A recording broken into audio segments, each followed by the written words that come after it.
بسم اللہ الرحمن الرحیم۔ الحمدللہ وحدہ لا شریک لہ والصلاۃ والسلام علی من لا نبی بعد۔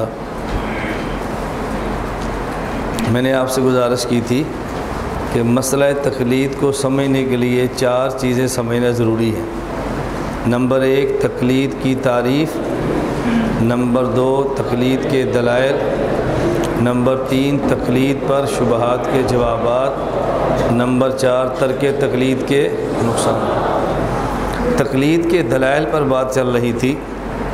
ایک ہے تقلید مطلق، پہلے دلائل اس پر دیے، اب ہے تقلید شخصی، دلائل اس پہ سماعت فرمائیں۔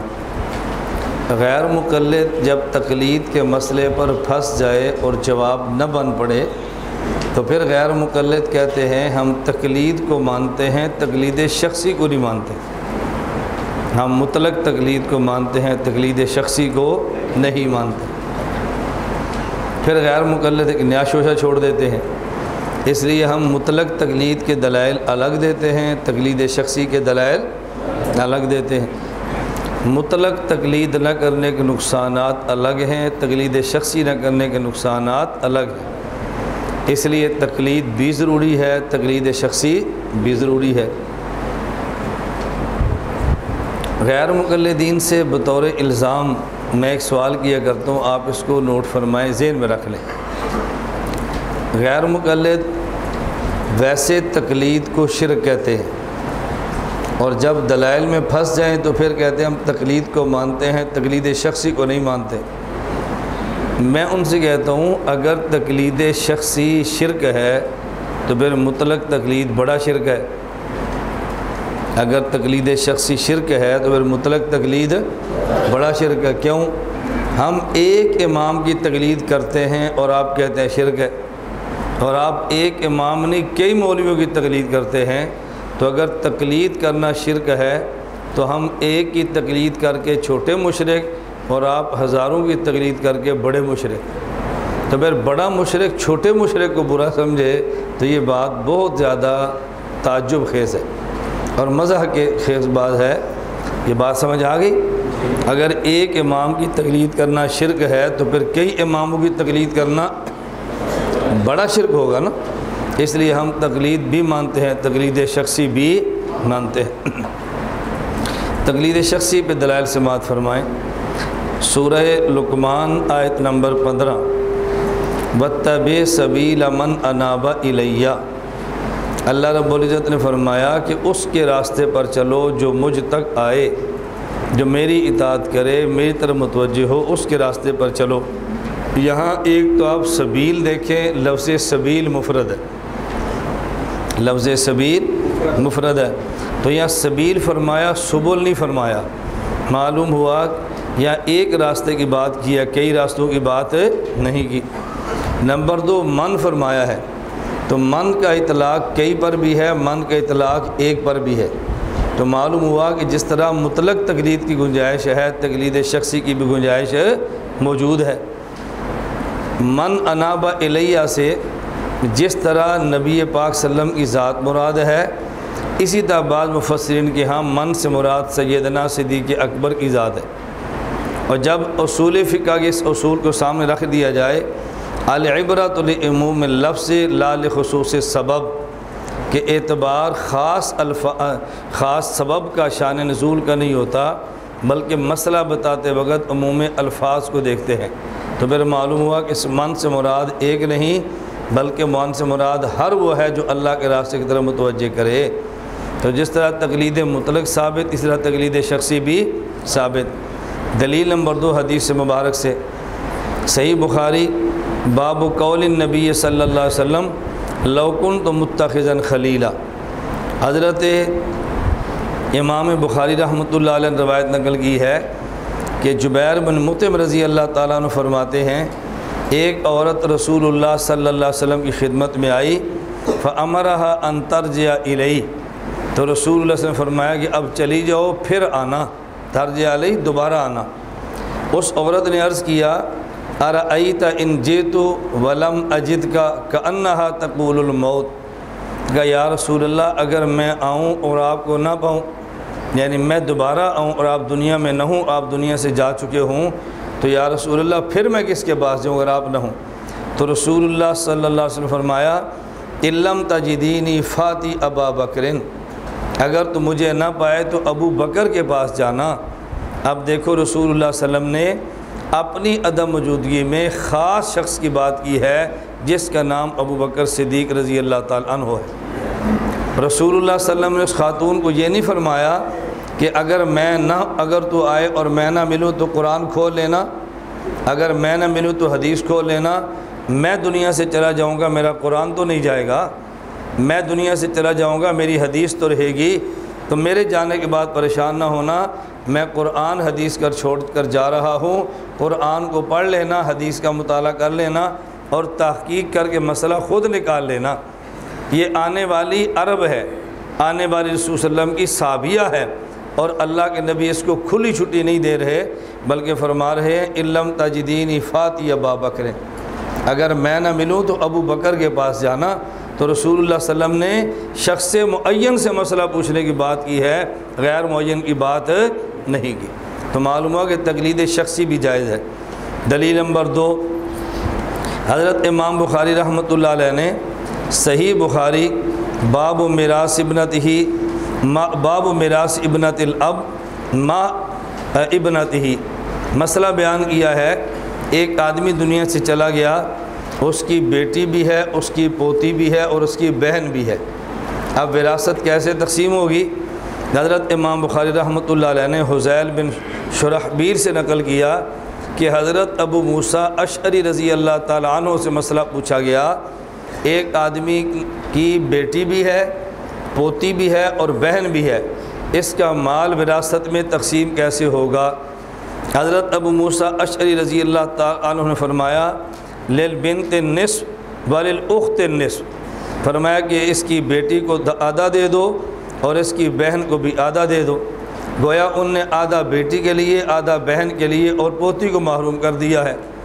پھر حضرت ابو موسیٰ اشعری رضی اللہ تعالیٰ نے فرمایا واتی ابن مسعود فسیتابعنی، جاؤ تم حضرت عبداللہ بن مسعود سے مسئلہ پوچھو، وہ مسئلہ وہی بتائیں گے جو مسئلہ میں نے تمہیں بتایا، ان سے جا کر پوچھ لو۔ یہ حضرات مسئلہ پوچھنے والے حضرت عبداللہ بن مسعود رضی اللہ عنہ کے پاس گئے اور انہیں کہا جی ہمیں مسئلہ بتائیں، اور ساتھ یہ بھی بتا دیا کہ جو مسئلہ ہم آپ سے پوچھنے لگے ہیں ہم یہ مسئلہ حضرت ابو موسیٰ اشعری سے پوچھ کر آئے ہیں اور انہوں نے ہمیں یہ جواب دیا تھا۔ دیکھیں وَأُخْبِرَ بِقَوْلِ ابی موسیٰ، یہ بتا دیا ان نے جواب کیا دیا ہے۔ حضرت عبداللہ بن مسعود رضی اللہ تعالیٰ عنہ کے لفظ بڑے سخت ہیں، یہ لفظ میں اور آپ نہیں کہہ سکتے، یہ لفظ صحابی کے مقابلے میں کہہ سکتا ہے۔ ہم صحابی کے مقابلے میں جملے نہیں کہہ سکتے، صحابی کے مقابلے میں جملہ کہہ سکتا ہے۔ فرمایا لقد ظللت اذا وما انا من المهتدین اقضی فیہا بما قضى النبی صلی اللہ علیہ وسلم، میں تمہیں وہ فیصلہ بتاتا ہوں جو رسول اللہ صلی اللہ علیہ وسلم کا فیصلہ ہے۔ اب حضرت عبداللہ بن مسعود نے فرمایا کہ بیٹی کو نصف دے دو اور پوتی کو سدس دے دو اور جو باقی بچے گا وہ بہن کو دے دو، یعنی گویا وراثت کے 6 سے ہو جائیں گے، ایک کو نصف دیا تو 3 سے چلے گے اور ایک کو چھٹا دیا تو 4 چلے گے، باقی 2 بچے گے تو پوتی کو دے دو۔ اب یہ مسئلہ حضرت عبداللہ بن مسعود رضی اللہ تعالیٰ عنہ نے بتایا۔ جب یہ لوگ واپس آئے ابو موسیٰ اشعری سے عرض کیا کہ آپ نے مسئلہ ہمیں یوں بتایا، اور جب عبداللہ بن مسعود رضی اللہ عنہ کے پاس گئے تو انہوں نے مسئلہ یوں بتایا ہے۔ حضرت ابو موسیٰ اشعری فرمان لگے لا تسألونی ما دام ھذا الحبر فیکم، لا تسألونی ما دام ھذا الحبر فیکم، جب تک یہ علم کا سمندر تمہارے درمیان موجود ہے آئندہ مسئلہ مجھ سے نہ پوچھنا، ہمیشہ عبداللہ بن مسعود سے پوچھنا۔ اب بتاؤ ابو موسیٰ اشعری رضی اللہ تعالیٰ عنہ یہ نہیں فرمایا کہ دیکھو اس مسئلے پر اگر مجھ سے غلطی ہو گئی ہے تو کوئی نہیں، آئندہ ضرورت پیش آ جائے تو قرآن دیکھ لیا کرو، حدیث دیکھ لیا کرو، مجھ سے مسئلے کیوں پوچھتے ہو؟ میں معصوم نہیں، مجھ سے غلطی ہو سکتی ہے، تم قرآن حدیث دیکھ لیا کرو۔ غیر مقلد یہی بات کہتے ہیں کہ امام اور فقیہ معصوم نہیں ہے، یہ معصوم نہیں، سے غلطی ہو سکتی ہے، لہذا قرآن حدیث کو دیکھے۔ ہم نے کہا اللہ کے بندو دیکھو قرآن کریم اور حدیث مبارک غلط نہیں، لیکن مسئلہ تو قرآن سے نکالنا ہے نا۔ مسئلہ قرآن سے نکالنا ہے۔ ایک مسئلہ آپ نکالیں گے اور ایک مسئلہ مجتہد نکالے گا، تو اگر مجتہد نے نکال لیا اس سے غلطی ہو گئی تو بھی جنت ہے، اور اگر آپ نے نکال لیا تو اس پر کیا گارنٹی ہے کہ آپ کے غلط مسئلے پر نہیں ٹھیک پر بھی جنت ملے۔ آپ کی مثال اناڑی کی ہے اور مجتہد کی مثال اسپیشلسٹ کی ہے۔ عطائی اگر ٹھیک علاج کرے تو بھی جیل میں جاتا ہے، اور اسپیشلسٹ سے علاج میں خطا ہو جائے تو بھی اس کو کوئی کچھ نہیں کہتا، تو دونوں میں فرق ہے۔ لا تسألونی ما دام ھذا الحبر فیکم، تو حضرت ابو موسیٰ اشعری رضی اللہ تعالیٰ عنہ فرد واحد سے مسئلہ پوچھنے کی بات فرما رہے ہیں، عموم بھی بات نہیں فرما رہے۔ اس سے پتہ چلا اگر کوئی بندہ زندگی بھر ایک فقیہ سے مسئلہ پوچھتا رہے تو مسئلہ ایک فقیہ سے پوچھنا جائز ہے۔ جس طرح زمین کی کچھ نعمتیں ظاہر پر ہیں اور کچھ نعمتیں زمین کی تہہ کے اندر ہیں، ہمیں پانی چاہیے زمین کی سطح کے اوپر نہیں بلکہ زمین کے نیچے ہے۔ ہم پانی نکال نہیں سکتے، انجینئر پانی نکالتا ہے اور ہم اس کے نکالے ہوئے پانی کو پی لیتے ہیں۔ اب دیکھو پانی کا خالق اللہ ہے اور نکالنے والا انجینئر ہے، بالکل اسی طرح مسئلے کا خالق اللہ ہے اور مسئلے کو نکالنے والا امام اور مجتہد ہے۔ تو پانی اللہ نے پیدا کیا، آدمی زندگی بھر ایک چشمے اور ایک ہی نالے کا پانی پیتا رہے وہ مشرک نہیں ہوتا، اور اسی طرح مسائل کے خالق اللہ ہیں اور زندگی بھر ایک مجتہد کے مسئلے پوچھتا رہے تو ایسا آدمی مشرک نہیں ہوتا۔ پانی کے خالق اللہ ہیں، نکالنے والا انجینئر ہے، مسائل کے خالق اللہ ہیں اور نکالنے والا امام ہے۔ جس طرح اللہ کے پیدا شدہ پانی کو انجینئر نکال کے دے دے اور آدمی پانی استعمال کر لے تو مشرک نہیں موحد ہی رہتا ہے، اور اللہ کے پیدا کردہ مسئلے کو اگر مجتہد قرآن حدیث سے نکال کے دے دے آدمی اس پہ عمل کر لے تو مشرک پھر رسالت نہیں ہوتا بلکہ یہ موحد ہی رہتا ہے۔ اور زندگی بھر ایک نل کا پانی پیے تو جائز ہے، تو زندگی بھر ایک مجتہد کے مسائل بھی عمل کرے تب بھی جائز ہے۔ دلیل نمبر 3، حضرت عمر بن خطاب رضی اللہ تعالیٰ عنہ کا فیصلہ ہے، المعجم الاوسط للطبرانی میں روایت موجود ہے۔ حضرت عمر بن خطاب رضی اللہ تعالیٰ عنہ نے خطبہ دیا اور فرمایا یا ایھا الناس، یا ایھا الناس من اراد ان یسأل عن القرآن فلیسأل ابی بن کعب، ومن اراد ان یسأل عن الفرائض فلیأت زید بن ثابت، ومن اراد ان یسأل عن الفقہ فلیأت معاذ بن جبل، ومن اراد ان یسأل عن المال فلیأتنی فإن اللہ جعلنی لہ والیا وقاسما ابدا۔ حضرت عمر بن خطاب رضی اللہ تعالیٰ عنہ نے کتنا بہترین فیصلہ دیا، فرمانے لگے من اراد ان یسأل عن القرآن فلیأت ابی بن کعب، اے لوگو اگر تم نے قرآن کے بارے میں کوئی بات پوچھنی ہو تو ابی بن کعب سے پوچھنا، ومن اراد ان یسأل عن الفرائض فلیأت زید بن ثابت، اور اگر میراث کا مسئلہ پوچھنا ہو تو زید بن ثابت سے پوچھنا، ومن اراد ان یسأل عن الفقہ فلیأت معاذ بن جبل، اور اگر فقہ کا مسئلہ پوچھنا تو پھر معاذ بن جبل سے پوچھنا، ومن اراد ان یسأل عن المال فلیأتنی، اور جس کو پیسے چاہیے تو پھر میرے پاس آنا، جس کو پیسے چاہیے تو وہ میرے پاس آئے، کیوں میں خلیفۃ المسلمین ہوں، میرے ذمہ تمہاری ضرورتیں پوری کرنا ہے، اگر ضرورت چاہیے تو پھر میرے پاس آنا۔ فإن اللہ جعلنی لہ والیا وقاسما ابدا، اس لیے کہ اللہ پاک نے حاجت مند کا مجھے ولی بنایا ہے اور تقسیم کرنے کی ذمہ داری میری لگائی ہے، میں خلیفۃ المسلمین جو ہوں، مال غنیمت اور مال حکومت میرے پاس ہے، یہ تقسیم میرے ذمہ ہے، مسئلہ چاہیے تو میرے پاس آنا۔ خان کا تھانہ بھون میں ایک وقت وہ تھا، حاجی امداد اللہ مہاجر مکی رحمۃ اللہ علیہ بھی تھے، حضرت مولانا مفتی محمد تھانوی رحمۃ اللہ علیہ بھی تھے، اور حضرت جی حافظ ضامن شہید رحمۃ اللہ علیہ بھی تھے۔ یہ تین بزرگ بہت بڑے بزرگ تھے اور اپنے وقت کے یہ کہا جائے نا کہ ولایت کے تاج تھے تو بے تاج نہیں ہوگا، اور تینوں خان کا تھانہ بھون میں تھے۔ حضرت حافظ ضامن شہید رحمۃ اللہ علیہ نیک بھی تھے، متقی بھی تھے اور ظریف و طب آدمی تھے، مزاح کرنا ان کے مزاج میں تھا۔ جب کوئی آدمی خان کا تھانہ بھون میں آتا، حافظ ضامن شہید رحمۃ اللہ علیہ بیٹھے ہوتے تو فرماتے اگر اصلاح کرانی ہے تو حاجی امداد اللہ مہاجر مکی اندر بیٹھا ہوا ہے، اگر مسئلہ پوچھنا ہے تو مفتی محمد تھانوی بیٹھا ہوا ہے، اگر حکا پینا ہے تو پھر میں بیٹھا ہوں اللہ علیہ سیکھنی ہے تو ادھر چلا جا، مسئلہ پوچھنا ہے تو ادھر چلا جا، حکا پینا ہے تو میرے پاس بیٹھ جا، ایک کام میرے ذمہ ہے۔ یہ میں نے بطور لطافت کے سنایا۔ حضرت عمر نے فرمایا کہ اگر قرآن سیکھنا ہے ابی بن کعب کے پاس جاؤ، اگر آپ نے میراث کا مسئلہ پوچھنا ہے اگر میراث کا مسئلہ پوچھنا ہے تو زید بن ثابت کے پاس جاؤ، فقہ کا مسئلہ پوچھنا ہے معاذ بن جبل کے پاس جاؤ، اور پیسے چاہیے تو عمر بن خطاب کے پاس آؤ۔ اس کا معنی یہ نہیں ہے کہ عمر بن خطاب رضی اللہ عنہ ان مسائل سے واقف نہیں ہیں، کیونکہ خلیفۃ المسلمین ہیں، امیر المومنین ہیں، سارے مسائل خود بتائیں گے تو خلافت کے نظام کو سنبھالے گا کون؟ اس لیے امیر المومنین عمر رضی اللہ تعالیٰ عنہ نے یہ بات فرمائی ہے۔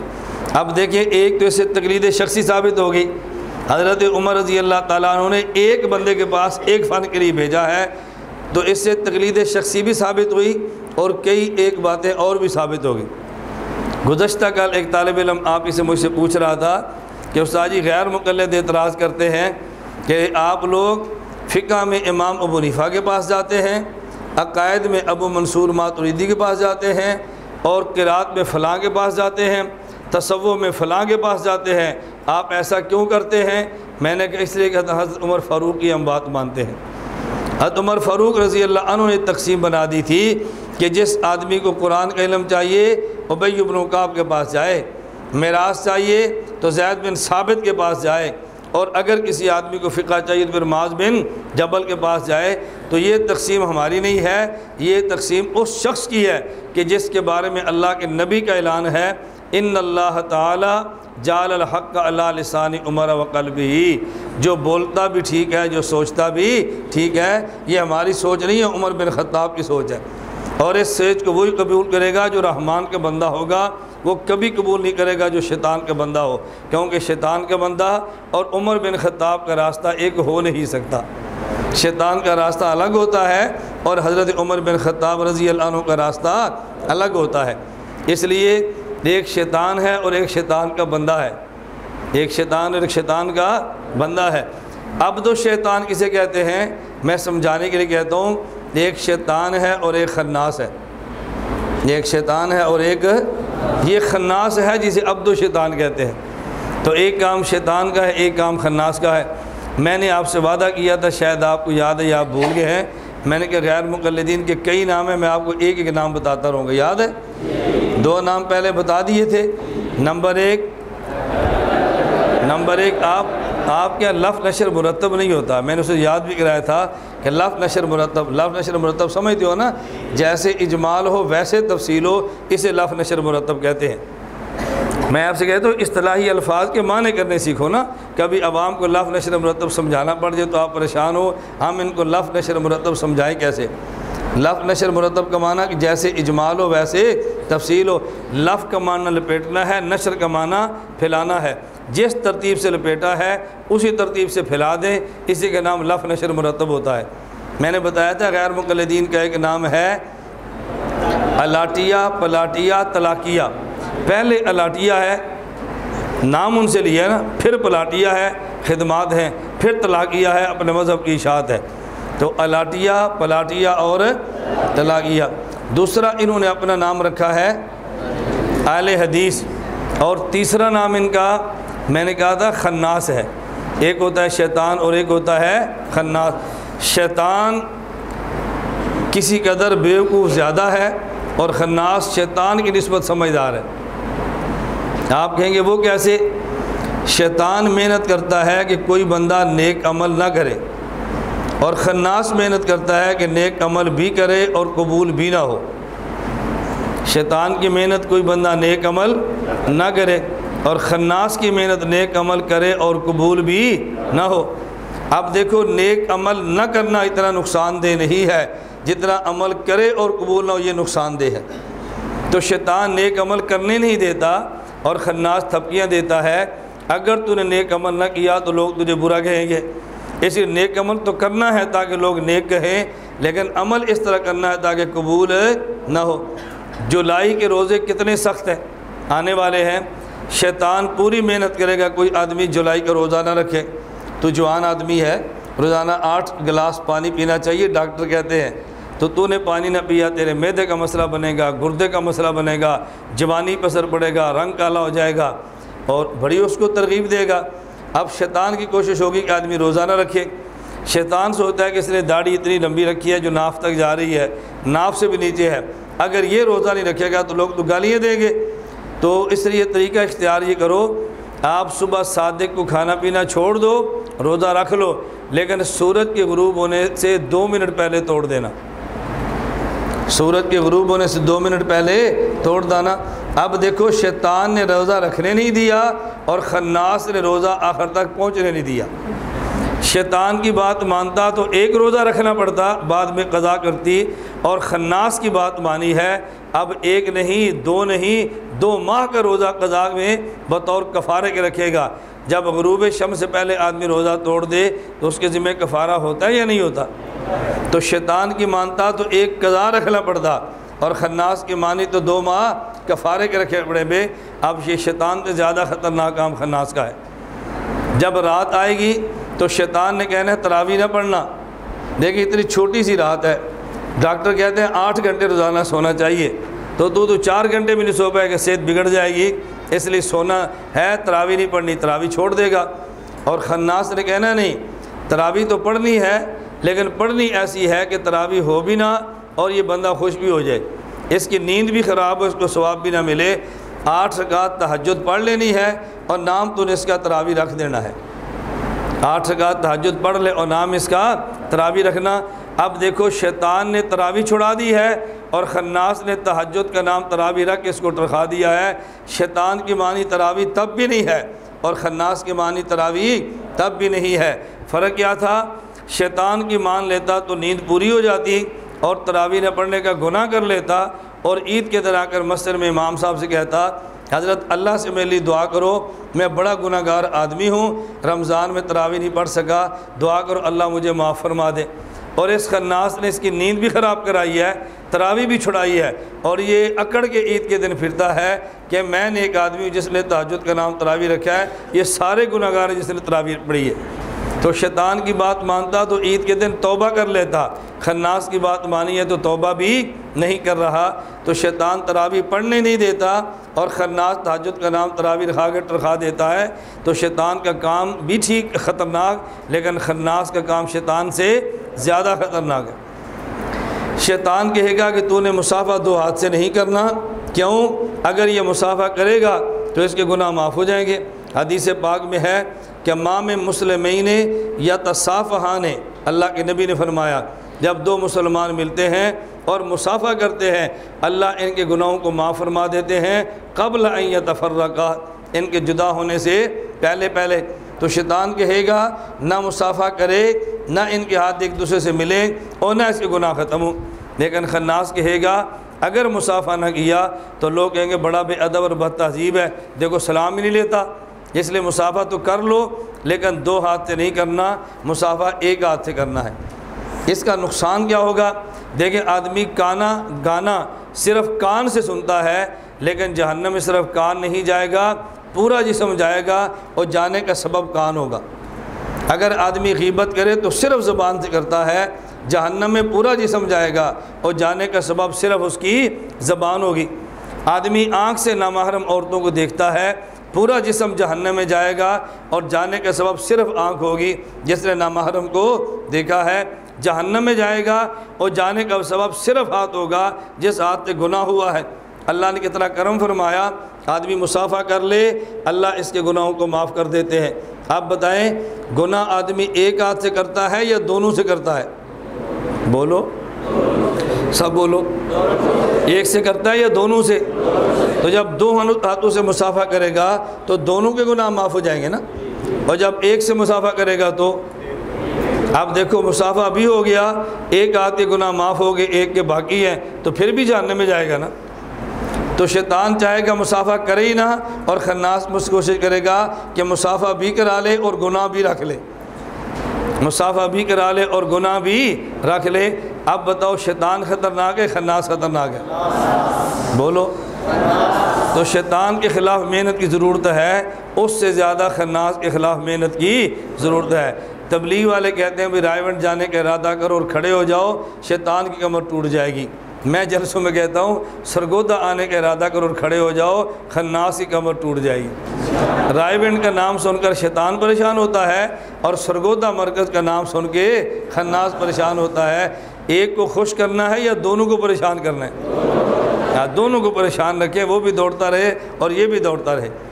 اس لیے میں بات کہا کرتا ہوں کہ تبلیغ والوں کی محنت اور ہے اور ہماری محنت، دونوں محنتیں جدا جدا نہیں ہیں، دونوں میں فرق کیا ہے؟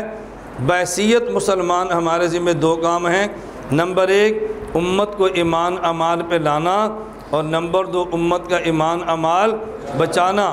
تبلیغ والوں کی محنت لانے والی ہے اور ہماری محنت بچانے والی ہے۔ امت ایمان اعمال پہ آتی ہے فضائل سے اور ایمان اعمال بچتا ہے دلائل سے۔ تبلیغی جماعت کی محنت فضائل والی ہے اور عالمی اتحاد اہل سنت والجماعت کی محنت دلائل والی ہے۔ تبلیغ والوں کے ذمہ لانا ہے اور ہمارے ذمہ بچانا ہے۔ اب بتاؤ دونوں میں کوئی توڑ ہے یا جوڑ ہے؟ اس لیے آپ نے دونوں کام کرنے ہیں یا ایک کام کرنا ہے؟ جو دونوں کی بات کرے وہ جوڑ والا اور جو ایک کی نفی کر کے ایک کی بات کرے وہ توڑ والا۔ اب فیصلہ آپ نے کرنا ہے کہ توڑ والا کون ہے اور جوڑ والا کون ہے۔ آپ جوڑنے کی بات کریں، امت کو توڑنے کی بات نہ کریں۔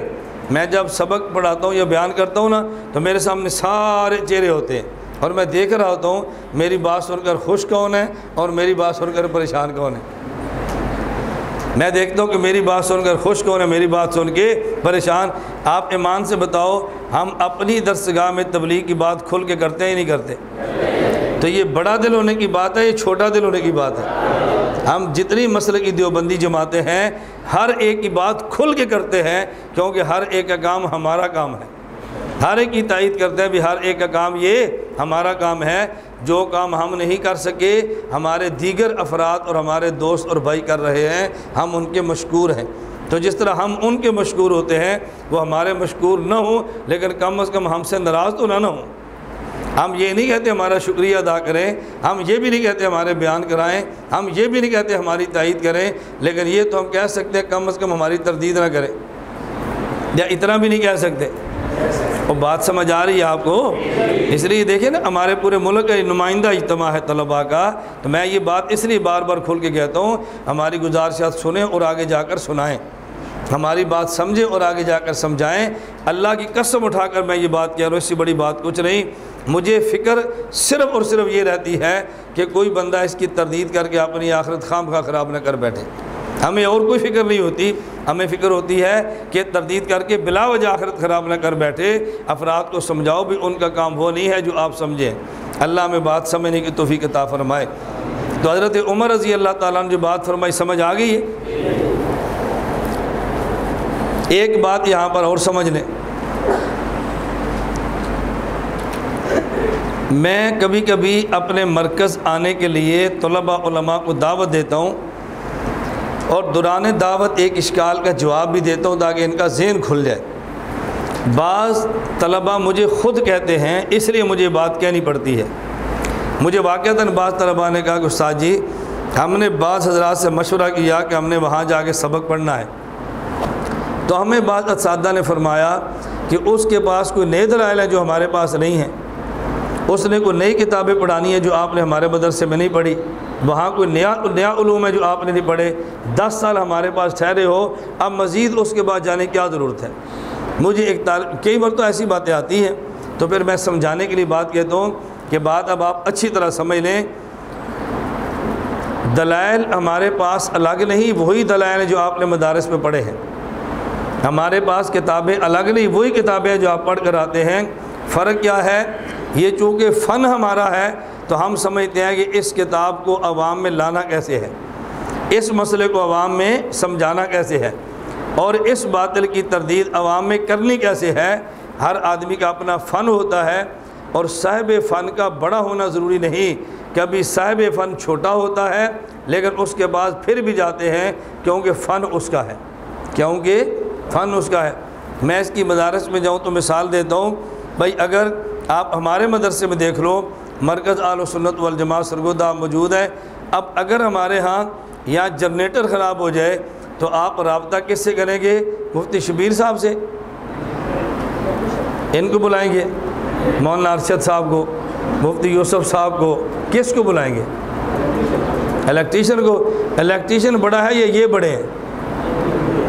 بتائیں تو الیکٹریشین کو کیوں بلاتے ہیں؟ فن اس کا ہے۔ تو فن والے کے لیے چھوٹا یا بڑا ہونا ضروری نہیں ہے، وہ دیکھتے ہیں کہ فن کس بندے کا ہے۔ اگر آپ کے مدرسے کی گاڑی خراب ہو جائے، کل ہمارا بھائی تھا، ایکسیڈنٹ ہوا چھوٹا، اس کا جو زخم ہوئے اللہ اس کو صحت عطا فرمائے، اس کا چیک اپ ہوا، ایکس رے ہوا، ڈاکٹر نے کہا جی کوئی پریشانی کی بات نہیں ہے۔ یہ طالب علم نے سڑک سے باہر نکلا تو موٹر سائیکل لگ گیا۔ اب بتائیں جب ایکسیڈنٹ ہوا اس کو فوراً اٹھا کے لائبریری میں لائے یا اسپتال لے گئے؟ کیوں؟ ڈاکٹر زیادہ نیک ہیں، ڈاکٹر زیادہ نیک ہیں۔ اب میں لڑنا شروع کروں بھئی نیک علماء ہیں اور آپ ڈاکٹر کے پاس جا رہے ہیں، کیوں؟ اس لیے کہ یہ فن ان کا ہے۔ اب بات سمجھ آ رہی ہے آپ کو؟ حضرت عمر بن خطاب رضی اللہ عنہ فرمایا من اراد ان یسأل عن القرآن فلیات ابی بن کعب۔ حضرت عمر بڑے ہیں یا ابی بن کعب بڑے ہیں؟ بولتے جائیں۔ لیکن یہ فن قرات حضرت عمر کا فن ابی بن کعب کا ہے۔ من اراد ان یسأل عن الفرائض فلیات زید بن ثابت۔ علم میراث چاہیے تو زید بن ثابت کے پاس جاؤ۔ حضرت عمر بڑے ہیں یا زید بن ثابت؟ لیکن ان کے پاس کیوں بھیجا کہ میراث ان کا فن ہے۔ ومن اراد ان یسأل عن الفقہ فلیات معاذ بن جبل۔ حضرت معاذ بن جبل کے پاس جو اگر فقہ سیکھنی ہے تو بتاؤ حضرت معاذ بن جبل بڑے ہیں حضرت عمر بڑے ہیں؟ ان کے پاس کیوں بھیجا؟ اس لیے کہ یہ حضرت معاذ بن جبل کا فن ہے۔ چلیں اپنے امام کی ایک بات کر لیتے ہیں۔ حضرت امام اعظم ابو حنیفہ نعمان بن ثابت رحمۃ اللہ علیہ نے خواب دیکھی۔ خواب یہ دیکھی کہ رسول اکرم صلی اللہ علیہ وسلم کی قبر مبارک پہ گئے ہیں اور قبر مبارک میں حضور پاک کی ہڈیاں مبارک جو بکھری ہوئی ہیں، حضرت امام اعظم ابو حنیفہ رحمۃ اللہ علیہ نے ان ہڈیوں کو جمع فرما دیا۔ اپنے شاگرد کو امام ابن سیرین کے پاس بھیجا کہ جاؤ امام ابن سیرین سے پوچھنا ایک آدمی کو یہ خواب آئی ہے اور اس کی تعبیر کیا ہے۔ پریشانی کی وجہ ہمارا عقیدہ ہے نبی کریم صلی اللہ علیہ وسلم کا جسم محفوظ بھی ہے اور جسم زندہ بھی ہے۔ جب محفوظ ہونے کا عقیدہ ہے تو ہڈیاں بکھری کیوں پڑی ہیں؟ اب تعبیر کی ضرورت پیش آئی، حضرت امام ابن سیرین کے پاس بھیجا اور شاگرد کو فرمایا ان کو یہ نہ بتانا یہ خواب کس نے دیکھی ہے۔ ابن سیرین رحمۃ اللہ علیہ کے پاس گئے اور شاگرد نے خواب بتائی۔ انہوں نے فرمایا خواب دیکھنے والا کون ہے؟ انہوں نے کہا جی جس نے خواب دیکھی اس نے منع کیا تھا کہ خواب دیکھنے والے کا نام نہ بتانا۔ امام ابن سیرین فرمانے لگے یہ خواب ابو حنیفہ کے علاوہ کون دیکھ سکتا ہے؟ یہ خواب ابو حنیفہ کے علاوہ کون دیکھ سکتا ہے؟ انہوں نے کہا جی اب تو آپ کو پتہ چل گیا جس نے خواب دیکھی ہے، اب تعبیر بتا دیں۔ امام ابن سیرین فرمانے لگے امام ابو حنیفہ کو جا کے بشارت خوشخبری دے دو کہ رسول اللہ صلی اللہ علیہ وسلم کی مبارک سنتیں جو دنیا میں پھیل گئی ہیں ان کو ایک جگہ جمع کرنے کا کام اللہ ابو حنیفہ سے لے گا۔ یہ تعبیر کیوں نکالی ہے؟ کیوں اس تعبیر سمجھ لیں، تعبیر نکالی کیوں ہے؟ میرے اور آپ کے نماز اور روزے کا نام دین ہے اور اللہ کے نبی کی ذات کا نام دین ہے۔ میرے اور آپ کے نماز اور روزے کا نام دین ہے اور اللہ کے نبی کی ذات کا نام دین ہے۔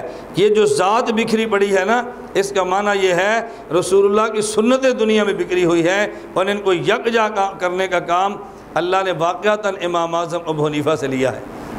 انہو اول من دون علم شریعہ ورتبہ ابوابا، جس آدمی نے سب سے پہلے شریعت کے مسائل کو جمع کیا اس کا نام نعمان بن ثابت ابو حنیفہ رحمۃ اللہ علیہ ہے۔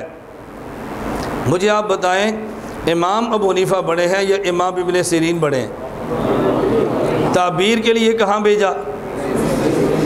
امام ابن سیرین کے پاس کیوں؟ اس لیے کہ فن ان کا ہے۔ تو جب کسی کے پاس جائیں تو یہ نہ دیکھیں یہ بندہ چھوٹا ہے یا بڑا ہے، آپ دیکھیں یہ فن کس کا ہے، آپ یہ دیکھیں فن کس کا ہے۔ اس لیے میں آپ سے کہتا ہوں اللہ کا جتنا شکر ادا کرے کم ہے کہ فرقے باطلہ کے رد کرنے کا اللہ پاک نے ہمیں فن عطا فرمایا ہے۔ اس باطل کی دلائل سے تردید کیسے کرنی ہے اللہ کریم نے فن عطا فرمایا ہے اور ہم آپ سے چاہتے ہیں کہ ہمارے پاس تشریف رکھو اور یہ فن ہم سے لے لو۔ اب بات آپ کو سمجھ آ گئی ہے؟ اللہ ہم یہ باتیں سمجھنے کی توفیق عطا فرمائے۔ ایک نقطہ درمیان میں ذہن میں رکھ لیں، ہماری عالمی اتحاد اہل سنت والجماعت کی کانفرنسیں جب بھی ہوتی ہیں تو تحفظ سنت کے نام پہ ہوتی ہیں۔ نہ جمع سنت کانفرنس ہے، نہ احیاء سنت کانفرنس ہے، بلکہ عنوان ہے تحفظ سنت۔ میں عنوان سمجھانے لگا ہوں، یہ عنوان ہم کیوں رکھتے ہیں؟ اس کی وجہ، جب اللہ کے نبی کی سنتیں دنیا میں پھیل گئیں تو جمع امام اعظم ابو حنیفہ نے فرمائی، اور جب دنیا میں سنت حضور پاک کی مردہ ہو گئی تو زندہ حضرت مولانا الیاس رحمۃ اللہ علیہ کی تبلیغی جماعت نے فرمائی، اور جب سنتوں پر اعتراض آنے شروع ہو گئے تو سنتوں کا تحفظ عالمی اتحاد اہل سنت والجماعت نے کیا ہے۔ ہمارے امام نے سنتیں جمع کی ہیں، تبلیغی جماعت نے زندہ کی ہیں، اور ہم نے سنت کا تحفظ کیا ہے۔ ہم نے سنتیں جمع کی ہیں، ہم نے سنتیں زندہ کی ہیں۔ ہمارا کام کیا ہے؟ سنت کا تحفظ کرنا۔ میں کہتا ہوں کہ دیوبندی و حنفی تمہیں مبارک ہو، سنت جمع بھی آپ کے امام نے کی ہیں اور سنت زندہ بھی آپ کی جماعت نے کی ہے، اور سنتوں کا تحفظ بھی اللہ نے آپ کی جماعت سے لیا ہے۔ یہ اللہ کا احسان ہے نا۔ اور میں پہلے بھی آپ سے کہا تھا، آپ کو یاد ہو، میں بات کہہ دیا کرتا ہوں، عقیدت مند خوش ہوتے ہیں اور جو پریشان ہوتے ہیں وہ تھوڑے سے اور ہوتے ہیں، اور فرق کچھ بھی نہیں کرتا۔ احیاء سنت کی محنت جس نے شروع کی ہے اس کا نام بھی حضرت مولانا محمد الیاس ہے، اور جس نے تحفظ سنت کی محنت کی اس کا نام بھی محمد الیاس ہے۔ احیاء سنت والا بھی الیاس ہے اور تحفظ سنت والا بھی الیاس ہے۔ لانے والی کی جماعت بھی الیاس کی ہے، بچانے والی بھی الیاس کی ہے۔ ہم اس پہ اللہ کا شکر ادا کرتے ہیں۔ اما بنعمت ربک فحدث۔ شیخ صاحب گال سمجھ آ گئی؟ کیا کہتے ہیں؟ کہتے ہیں ایک بگاڑنے والا ہے، اس کا نام بھی الیاس ہے۔ الیاس قادری ہے نا۔ کہتے ہیں اللہ کا نظام دیکھو، جو بگاڑنے والا ہے وہ بھی خدا نے اسی نام سے لایا، اس لیے کہتے ہیں لکل فرعون موسیٰ، اور یہاں لکل موسیٰ فرعون۔ نہیں سمجھ آئی؟ پہلے فرعون کے لیے موسیٰ ہوتا تھا نا، اب موسیٰ کے لیے فرعون آئے۔ انشاءاللہ ثم انشاءاللہ دعوت اسلامی پر اتنا کام جاری ہے، آپ آئیں گے تو آپ حیران ہو جائیں۔ دعوت اسلامی کا لٹریچر اتنا ہم نے جمع کیا ہے کہ شاید سارا دعوت اسلامی کے پاس بھی نہ ہو، اتنی محنت سے لٹریچر جمع ہوا ہے۔ اس پہ کام شروع ہے، انشاءاللہ دعوت اسلامی کا تحقیقی جائزہ بھی چھپ جائے گا انشاءاللہ۔ میں نے آپ سے کئی بار کہا نا، دیوبند والوں کو گلہ نہیں رہے گا کہ فلاں فتنہ تھا اور اس کا تعاقب نہیں ہوا۔ اللہ نے کچھ سال ہمیں عافیت کے ساتھ زندہ رکھا، ہم ان سارے فتنوں کا علمی انداز میں تعاقب کر کے یہ پورا مال آپ کے ہاتھ میں رکھ دیں گے انشاءاللہ۔ بس آپ دعائیں بھی فرمائیں، اللہ تعالیٰ عافیت بھی دے، اور اللہ تعالیٰ اسباب اور وسائل بھی عطا فرمائے، جو اسباب اور وسائل کو ریڑھ کی ہڈی کی حیثیت ہوتی ہے، اس کے بغیر کام کرنا بڑا مشکل ہوتا ہے۔ نمبر 1 تقلید کی تعریف، نمبر 2 تقلید کے دلائل، اور نمبر 3 تقلید پر ہونے والے شبہات کے جوابات۔ تقلید پر ہونے والے شبہات کے بیشتر جوابات وہ ہیں جو دوران دلائل میں آپ کی خدمت میں پیش کر چکا ہوں، اور بعض شبہات ایسے ہیں جو آپ کے سامنے نہیں آئے، ان کو بڑے اختصار سے پیش کر لیتے ہیں، تاکہ میں نے آپ سے گزارش کی تھی کہ بعض ساتھیوں کی رائے ہے کہ مسئلہ حیات النبی بھی تھوڑا سا تفصیل کے ساتھ ہو جائے، تو ہم انشاءاللہ پوری کوشش کریں گے، اللہ کرے تفصیل کے ساتھ آپ کی خدمت میں آ جائے۔ شبہہ نمبر 1، غیر مقلدین کہتے ہیں قرآن کریم سورۃ المائدہ آیت نمبر 3 میں ہے، الیوم اکملت لکم دینکم واتممت علیکم نعمتی ورضیت لکم الاسلام دینا۔ جب اللہ نے دین کو کامل اور مکمل فرما دیا، اور یہ فقہ حنفی جو بعد میں آئی ہے تو یہ تکمیل دین کے خلاف ہے، اس لیے ہم اس کو لینے کے لیے تیار نہیں ہیں۔ جواب سمجھیں۔ جواب نمبر 1، یہ الزامی جواب ذہن میں رکھ لیں۔ جواب نمبر 1، میں دوران گفتگو ایک جملہ کہا کرتا ہوں، کبھی سوال کا جواب ہوتا ہے، اور کبھی سوال پر سوال کا جواب ہوتا ہے۔ ایک شخص نے مجھ سے پوچھا کہ آپ ہمیشہ کہتے ہیں میں اکابر کی تحقیقات پیش کرتا ہوں، اپنی کوئی تحقیق پیش نہیں کرتا، تو یہ کون سے بزرگ کی تحقیق ہے کہ جواب کی 2 قسمیں ہیں؟ کبھی سوال کا جواب ہوتا ہے، اور کبھی سوال پر سوال کا سوال پر سوال کا جواب ہوتا ہے۔ میں نے کہا تحقیقات ہمارے اکابر کی ہیں، آپ نے پڑھی بھی ہیں، میں اکابر کی تحقیقات کو اپنے لفظوں میں پیش کرتا ہوں۔ آپ نے پڑھا جواب کی دو قسمیں ہیں، ایک جواب تحقیقی اور ایک جواب الزامی۔ اس کا ترجمہ میں نے یہ کیا ہے کہ کبھی سوال کا جواب ہوتا ہے اور کبھی سوال پر سوال کا جواب ہوتا ہے۔ تو جواب تحقیقی الزامی دو قسمیں تو آپ نے کتابوں میں پڑھی ہوئی ہے نا، اس لیے کوئی نئی بات تو نہیں ہے یہ۔ پہلے جواب الزامی سمجھیں۔ ہم نے کہا اگر الیوم اکملت لکم دینکم کا معنی یہ ہے کہ جب یہ آیت نازل ہوئی، اس آیت کے بعد جو کچھ ہے وہ دین میں اضافہ اور بدعت ہے اور بدعت مردود ہوتی ہے، تو ہمارا سوال یہ ہے الیوم اکملت لکم یہ قرآن کی آخری آیت ہے یا اس کے بعد کوئی اور آیت بھی نازل ہوئی ہے؟ یہ آخری آیت یا اس کے بعد کوئی نازل ہوئی؟ پوری دنیا کہے گی یہ آخری آیت نہیں بلکہ اس کے بعد بھی آیت نازل ہوئی، واتقوا یوما ترجعون فیہ الی اللہ۔ آخری آیت وہ ہے، آخری آیت یہ نہیں ہے۔ اگر اس آیت کے بعد آنے والا ہر مسئلہ بدعت اور دین میں اضافہ ہے تو آپ بتاؤ جب دین مکمل ہو گیا اب کون سی آیت ہے جو باقی رہ گئی تھی اللہ نے پھر نازل کی ہے؟ تو وہ تکمیل دین کے بعد آئی نا، پھر آپ اس کو بھی بدعت کہہ دو۔ اب غیر مقلد فوراً کہے گا کہ نہیں جی نہیں، الیوم اکملت لکم، الیوم سے مراد یوم حقیقی نہیں، الیوم سے مراد یوم اضافی ہے۔ الیوم سے مراد وہ دن نہیں جس دن یہ آیت اتری تھی، بلکہ الیوم سے مراد رسول اللہ صلی اللہ علیہ وسلم کا دور ہے، یا نبی ہم نے آپ کے دور میں دین کامل کر دیا، بعد میں آنے والی چیزیں وہ دین میں اضافہ اور بدعات ہوں گی۔ ہم نے کہا اگر الیوم سے مراد وہ نہیں جو آپ سمجھے، عام بندہ سمجھتا ہے، تو اکملت سے مراد وہ نہیں جو آپ سمجھے ہیں، اکملت سے مراد وہ نہیں جو آپ سمجھے ہیں۔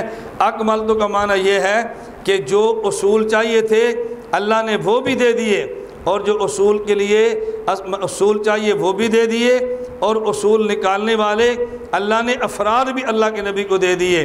الیوم اکملت لکم سے مراد یہ ہے ہم نے قرآن بھی دے دیا، ہم نے حدیث بھی دے دی، قرآن حدیث کو دنیا میں پھیلانے والے آپ کو صحابہ کرام بھی دے دیے، قیامت تک آنے والے مسائل کے لیے جو اصول چاہیے تھے ہم نے قرآن کی تہ میں وہ بھی رکھ دیے، اور ان اصولوں کو نکالنے والے ائمہ مجتہدین بھی ہم نے آپ کو عطا فرما دیے، اور ان اصولوں سے نکال کر ان اصولوں کی روشنی میں نکالنے والے مسائل نکالنے والے ائمہ بھی آپ کو دے دیے۔ الیوم اکملت لکم سے مراد یہ ہے اے پیغمبر جو کچھ قیامت تک کے لیے چاہیے تھا ہم نے وہ ساری نعمتیں آپ کو اور آپ کے واسطے سے آپ کی امت کو عطا فرما دی ہیں۔ اب الیوم اکملت کو معنی کریں گے، اب کوئی اعتراض کی گنجائش باقی نہیں رہے گی۔ اس لیے غیر مقلد جو کہتے ہیں نا کہ فقہ یہ دین میں اضافہ ہے، ہم کہتے ہیں دین میں اضافہ نہیں ہے۔ بات اب توجہ سمجھیں، میں اب دوسری طرز پر بات سمجھانے لگا ہوں، دوسرے طریقے پر بات سمجھیں۔ جب غیر مقلد آپ سے کہے کہ فقہ حنفی یہ الیوم اکملت لکم کے خلاف ہے، اور فقہ حنفی یہ بدعت اور مردود ہے، کیوں؟ اس لیے کہ فقہ حنفی نبی کریم صلی اللہ علیہ وسلم کے دور کے بعد کی پیداوار ہے، ہم اس کو نہیں مانتے۔ جب کوئی غیر مقلد آپ سے کہے کہ فقہ حنفی نبی کے دور کے بعد کی ہے، آپ نے سینہ تان کر کہنا ہے کہ فقہ حنفی اللہ کے نبی کے دور کی ہے۔ کیا کہنا ہے؟ بلند آواز سے کو کیا کہنا ہے؟ کوئی بندہ آپ سے پوچھے کہ فقہ حنفی حضور کے دور کی ہے یا بعد کی ہے، آپ نے کہنا ہے حضور پاک صلی اللہ علیہ وسلم کے دور کی ہے۔ وہ پھر تعجب سے پوچھے گا امام ابو حنیفہ اللہ کے نبی کے دور کے ہیں، آپ نے کہنا نہیں وہ بعد کے ہیں۔ پھر اور تعجب سے پوچھے گا کہ جب امام ابو حنیفہ نبی کے دور میں نہیں تھے تو یہ فقہ نبی کے دور میں کیسے تھی؟ آپ نے کہنا فقہ نبی کے دور میں تھی اور امام بعد کے تھے۔ وہ کہے گا جی کیسے؟ آپ اس سے فوراً سوال کریں کہ یہ صحیح بخاری اللہ کے نبی کے دور کی ہے یا بعد کی ہے؟ صحیح بخاری سے مراد رسول اللہ صلی اللہ علیہ وسلم کی وہ حدیثیں جو صحیح بخاری میں ہیں، یہ اللہ کے نبی کے دور کی ہے یا بعد کی ہے؟ صحیح بخاری کی وہ حدیثیں جو نبی پاک صلی اللہ علیہ وسلم کی ہیں، مرفوع حدیثیں، یہ نبی کے دور کی ہیں یا بعد کی ہیں؟ آپ اس سے پوچھیں یہ صحیح بخاری نبی کے دور کی ہے، امام بخاری کب کا ہے؟ اس نے کہنا جی بعد کا، آپ پوچھے جب امام بخاری بعد کا ہے تو بخاری کی حدیثیں نبی کے دور کی کیسے ہیں؟ امام ابو حنیفہ بعد کا ہے اور آپ نے کہا فقہ حنفی نبی کے دور کی کیسی ہے؟ ہمارا سوال یہ ہے کہ جب امام بخاری بعد کے ہیں تو بخاری کی حدیثیں نبی کی دور کی کیسی ہیں؟ آپ نے فوراً کہنا ہے، توجہ، وہ کہے گا کہ حدیثیں تو نبی کے دور کی ہیں لیکن بعد میں لکھ کر امام بخاری نے دی ہیں۔ حدیثیں نبی کے دور کی ہیں اور لکھ کر امام بخاری نے دی ہے۔ آپ نے کہنا ہے فقہ حنفی نبی کے دور کی ہے اور نکال کے امام اعظم ابو حنیفہ نے دی ہے۔ حدیثیں نبی کے دور کی ہیں، لکھ کے امام بخاری نے دی ہے، تو فقہ نبی کے دور میں بھی تھی لیکن نکال کے امام اعظم ابو حنیفہ نے دی ہے۔ اس کی مثال سمجھے، حضرت امام ابو حنیفہ رحمۃ اللہ علیہ ایک لقب ہے سراج الامہ۔ امام ابو حنیفہ امت کا چراغ ہے۔ چراغ کا کام کیا ہے؟ رات 2:30 بجے آپ اٹھے، تہجد پڑھ لیے، تلاوت کرنا چاہ رہے تھے نہیں کر سکے کیونکہ لوڈ شیڈنگ ہے اور بجلی نہیں تھی، اور 4 بجے بجلی آ گئی اور آپ نے تلاوت شروع کر دی۔ مجھے آپ بتائیں، جب لائٹ نہیں جلی تو آپ نے تلاوت نہیں کی، اور جب لائٹ جل گئی تو آپ نے تلاوت شروع کر دی، تو کیا مطلب؟ یہ الفاظ لائٹ نے لکھ کر آپ کو دیے ہیں؟ لکھے ہوئے پہلے تھے، جب لائٹ جلی ہے تو اس نے الفاظ آپ کو دکھا دیے ہیں۔ پتہ یہ چلا چراغ الفاظ بتاتا نہیں ہے، بنے ہوئے الفاظ کو چراغ جلے تو دکھاتا ہے۔ لائٹ نے الفاظ قرآن بنائے نہیں ہیں، لائٹ جلی تو الفاظ قرآن دکھائے ہیں۔ امام ابو حنیفہ سراج الامہ ہیں، امت کے چراغ ہیں، انہوں نے مسئلے بنائے نہیں ہیں، اللہ کے نبی نے بنائے تھے۔ یہ چراغ جلا تو پھر نظر آئے ہیں، یہ چراغ جلا تو نظر آئے ہیں۔ تو ابو حنیفہ مسائل بنانے والے نہیں ہیں، بنے ہوئے مسائل کو دکھانے والے ہیں۔ شریعت کی زبان میں جو مسائل بنائے اسے شارع عین والا کہتے ہیں، اور جو مسئلے دکھائے اسے شارع حاف والا کہتے ہیں۔ شریعت والے اللہ کے نبی ہیں، وہ مسئلے بناتے ہیں، اور شرع والے ابو حنیفہ ہیں، وہ مسئلے دکھاتے ہیں۔ تو بنائے اللہ کے نبی نے ہیں اور دکھائے امام اعظم ابو حنیفہ نے ہیں۔ اگر کوئی بندہ آپ سے پوچھے بھئی یہ مرکز اہل سنت والجماعت سرگودا، توجہ رکھیں، اس کی جو بنیاد رکھی ہے تو کتنے سال پہلے کی ہے؟ کتنے سال ہو گئے بنے ہوئے؟ آپ کہیں گے بھئی اس مرکز اہل سنت والجماعت کی بنیاد اور مرکز کو بنے ہوئے 12 سال ہو گئے۔ توجہ رکھنا، اب بتائیں جب 12 سال ہو گئے مرکز کو بنے ہوئے، اس کا مطلب 12 سال ہو گئے یہاں سے پانی کو نکلے ہوئے، تو جب یہ مرکز نہیں تھا تو زمین کی تہہ میں پانی تھا یا نہیں؟ نکلا کب ہے؟ جب مرکز بنا ہے۔ تو زمین کی تہہ میں پانی پہلے بھی تھا، نکلا تب جب مرکز بنا ہے۔ قرآن حدیث کی تہہ میں مسئلے پہلے بھی تھے، نکلے تب جب امام ابو حنیفہ آئے ہیں۔ تو امام ابو حنیفہ نے بنائے ہیں یا دکھائے ہیں؟ اب ایک اصول فقہ کے اصل اور اصول کا آپ ذرا معنی سمجھیں۔ آپ نے اصول فقہ میں اصول پڑھا ہے القیاس مظہر لا مثبت، پڑھا ہے نا؟ القیاس مظہر لا مثبت، یہ قیاس مظہر ہے، قیاس مثبت نہیں ہے۔ میں اس کا معنی سمجھا رہا ہوں، اگر یہ مسئلہ سمجھ آ جائے القیاس مظہر لا مثبت آپ کو سمجھ آ جائے، قیاس مسئلہ دکھاتا ہے، قیاس مسئلہ بناتا نہیں ہے۔ توجہ رکھیں، قیاس مسئلہ دکھاتا ہے، بناتا، قیاس مظہر ہے، مثبت نہیں ہے۔ قیاس مسئلہ دکھاتا ہے، بناتا نہیں ہے۔ نص مسئلے بناتی ہے، نص مسئلے دکھاتی۔ توجہ رکھنا، قیاس مسئلہ دکھاتا ہے، بناتا نہیں ہے، اور نص قرآن حدیث یہ مسئلے بناتی ہے، مسئلے دکھاتی نہیں ہے۔ اللہ کے نبی نص والے ہیں اور ابو حنیفہ قیاس والے ہیں۔ نبی نے مسئلے بنائے ہیں، ابو حنیفہ نے مسئلے دکھائے ہیں۔ اب بات سمجھ آ گئی ہے؟ نص کا معنی کیا؟ قرآن اور حدیث۔ نص یہ سواد والی ہے، یہ نص وہ نہیں جو سین والی ہے، کبھی نص پھٹ گئی تو بندہ مر گیا، وہ نص اور ہے اور یہ نص اور ہے، دونوں میں فرق اچھی طرح سمجھ لیں۔ القیاس مظہر لا مثبت کا معنی سمجھ گئے نا؟ اللہ کے نبی قیاس والے یا نص والے؟ اور امام ابو حنیفہ؟ تو اللہ کے نبی مسئلہ بناتے ہیں، امام ابو حنیفہ مسئلہ دکھاتے ہیں۔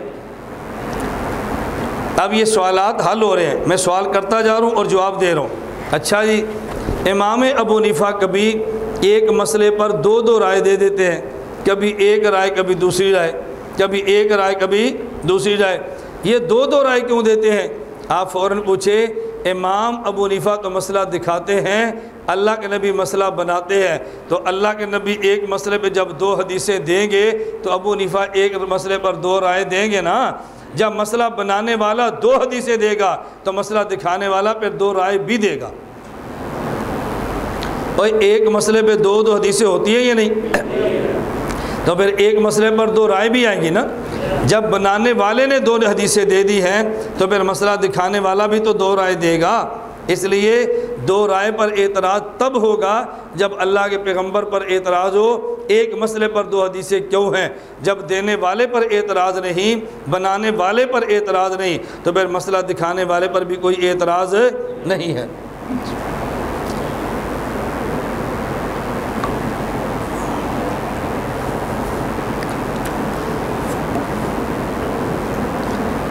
غیر مقلد آپ سے اعتراض کرے گا، ایک اعتراض کہ آپ جو تقلید کرتے ہیں تو تقلید کا لفظ پورے قرآن کریم میں نہیں، اگر ہے تو آپ دکھا دیں۔ تقلید آپ دکھا دیں، کر ہم لیتے ہیں۔ آپ فوراً اسے سوال کریں کہ آپ توحید کو مانتے ہیں؟ وہ کہے گا مانتے نہیں، ہمارے علاوہ توحیدی ہے ہی کوئی نہیں۔ مانتے کیا ہے؟ توحیدی ہیں ہی ہم ہیں توحید والے، باقی تو سارے مشرک ہیں۔ ایک جماعت المسلمین کا موحد نما موحد تھا، اور اس نے ایک ہمارے لڑکے سے کہا کہ دیکھو ہم توحیدی ہیں، باقی سارے مشرک ہیں۔ اس نے کہا اگر تم توحیدی ہو باقی سارے مشرک ہیں تو مجھے یہ بتاؤ، حدیث پاک میں ہے کہ قیامت کے دن اہل جنت کی صفیں 120 ہوں گی، ان میں 40 صفیں پہلے سارے انبیاء کی امتوں کی ہوگی، اور ان میں 80 صفیں صرف ہمارے نبی کی امت کی ہوں گی۔ تو قیامت کے دن 80 صفیں اہل جنت کی ہمارے نبی کی امت کی ہوں گی۔ اگر صرف آپ توحیدی ہیں تو 80 صفحہ تیرے پیو پوریاں کرنی ہے۔ پنجابی سمجھ آ گئی؟ یہ 80 صفحہ تیرے پیو پوریاں کرنی ہے نے۔ ان رائے بینڈ والوں کو، ان وفاق والوں کو، ان دیوبند والوں کو نکال دو تو آدھی صفحہ بھی نہیں بنتی، تو 80 صفحہ کون پوریا کرے گا؟ اس کا اس کے پاس کوئی جواب موجود نہیں تھا۔ تو آپ انہیں کہے بھی آپ توحید کو مانتے ہیں؟ اس نے کہنا جی ہاں۔ انہیں کہنا آپ قرآن سے توحید کا لفظ دکھا دیں، پورے قرآن سے توحید کا لفظ دکھا دو۔ وہ کہے گا ایاک نعبد و ایاک نستعین۔ آپ نے کہنا یہ توحید کا لفظ دکھاؤ نا۔ وہ کہے گا توحید کا لفظ تو نہیں ہے لیکن معنی تو توحیدی ہے نا۔ آپ کہنا آگے پڑھ لو، اہدنا الصراط المستقیم صراط الذین انعمت علیہم، یہ تقلید ہے۔ وہ کہے گا تقلید کا لفظ ہے، آپ نے کہنا تقلید کا لفظ نہیں لیکن معنی تو تقلید ہی ہے نا۔ جیسے ایاک نعبد میں لفظ توحید نہیں معنی توحید ہے، تو اہدنا الصراط المستقیم صراط الذین انعمت علیہم میں لفظ تقلید نہیں بلکہ معنی تقلید ہے۔ قرآن میں تقلید کا لفظ نہیں، تقلید کا توحید کا لفظ نہیں، توحید کا معنی ہے۔ اسی طرح قرآن میں تقلید کا لفظ نہیں، تقلید کا معنی ہے۔ اعتراض غیر مقلد کہیں گے قرآن کریم میں ہے وَإِذَا قِيلَ لَهُمُ اتَّبِعُوا مَا أَنزَلَ اللَّهُ قَالُوا بَلْ نَتَّبِعُ مَا أَلْفَيْنَا عَلَيْهِ آبَاءَنَا۔ سورۃ البقرہ آیت نمبر 170 کہ دیکھو جب مشرکین کو کہا جاتا قرآن کی بات مانو، وہ کہتے ہیں ہم اپنے آباء و اجداد کی بات مانتے ہیں۔ آپ نے کہنا ہے آدھا قرآن پڑھیں تو آدھا عقیدہ ہوتا ہے، اور پورا قرآن پڑھیں تو پھر عقیدہ بھی برا ہوتا ہے۔ قرآن کریم نے جو مشرکین کی رد کی ہے اس میں فرمایا اولو کان آباؤہم لا یعقلون شیئا ولا یہتدون، تمہارے آباء و اجداد عقل والے بھی نہ ہوں اور ہدایت والے بھی نہ ہوں تو پھر بھی ان کی بات مانو گے۔ پتہ یہ چلا اگر باپ بیوقوف ہو اور باپ گمراہ ہو تو پھر باپ کی بات نہیں مانتے، اور اگر باپ عقل مند بھی ہو اور باپ ہدایت یافتہ بھی ہو تو پھر باپ کی بات مان لیتے ہیں۔ ہمارے امام اعظم ابو حنیفہ عقل والے بھی ہیں، ہدایت والے بھی ہیں، اس لیے مشرکین والی آیتیں ہمارے اماموں پر فٹ نہ کرو۔ دوسرا جواب سمجھ لیں، وہ علمی جواب ہے اس لیے میں اس کو بعد میں رکھ رہا ہوں۔ تقلید کی 2 قسمیں ہیں۔ نمبر 1 تقلید محمود، اور نمبر 2 تقلید مذموم، قرآن کو چھوڑ کے آباء و اجداد کی بات ماننا یہ تقلید مذموم ہے، اور قرآن سمجھنے کے لیے آباء و اجداد کی بات ماننا تقلید محمود ہے۔ ہم آباء و اجداد کی بات قرآن کے مقابلے میں نہیں مانتے، قرآن سمجھنے کے لیے مانتے ہیں، اور قرآن کے مقابلے میں بات ماننا اور ہے، اور قرآن سمجھنے کے لیے بات ماننا اور ہے۔ میں نے آپ کو بتایا تھا غیر مقلد سے میری ایک باہر بات ہوئی، تو مجھے اس غیر مقلد نے کہا اچھا جی بتائیں اللہ پاک کہاں پر ہیں؟ میں نے کہا ہر جگہ پر ہیں۔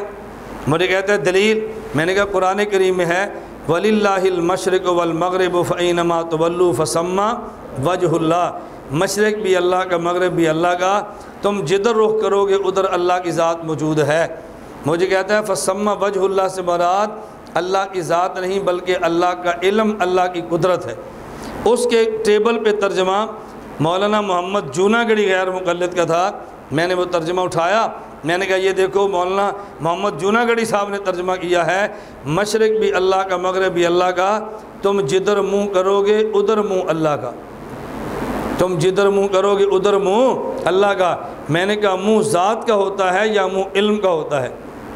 منہ ذات کا ہوتا ہے یا منہ قدرت کا ہوتا ہے؟ مجھے کہتا ہے یہ منہ تو ذات کا ہوتا ہے۔ میں نے کہا ثابت ہوا کہ جدھر تم رخ کرو گے ادھر اللہ کی ذات موجود ہے۔ مجھے فوراً کہنے لگا اچھا میں اس کا جواب آپ کو اپنے شیخ صاحب سے پوچھ کر دوں گا۔ میں نے کہا شیخ صاحب سے پوچھ کر نہ دو، تم براہ راست اللہ سے پوچھ کر مجھے جواب دو۔ مجھے کہتا جی اللہ تو نہیں پوچھ سکتے۔ میں نے کہا ہم نبی دنیا میں نہیں، ہم نبی سے نہیں پوچھ سکتے۔ اگر حدیث کو سمجھنے کے لیے ہم امام ابو حنیفہ سے رجوع کر لیں تو آپ کہتے ہیں شرک ہے، اور قرآن سمجھنے کے لیے تم اپنے شیخ سے رجوع کر لو تو پھر ایمان کیسے ہے؟ تم براہ راست اللہ سے پوچھو تاکہ ہم پتہ چلے کہ تم کسی کی بات نہیں مانتے۔ اس نے کہا نہیں، اللہ کی بات سمجھنے کے لیے تم مولوی صاحب کی بات مانتے ہیں۔ میں نے کسی کے نام تقلید محمود ہے، اسی کے نام تقلید محمود ہے۔ قرآن کے مقابلے میں امام کی بات ماننا، حدیث کے مقابلے میں امام کی بات ماننا، یہ تقلید وہ ہے جو مذموم ہے، اور قرآن کو سمجھنے کے لیے امام کی بات ماننا اور حدیث کو سمجھنے کے لیے امام کی بات ماننا یہ تقلید مذموم نہیں بلکہ تقلید محمود ہے۔ ہم تقلید مذموم نہیں کرتے بلکہ تقلید محمود کرتے ہیں۔ اعتراض: کیا تقلید خیر القرون کے دور میں تھی؟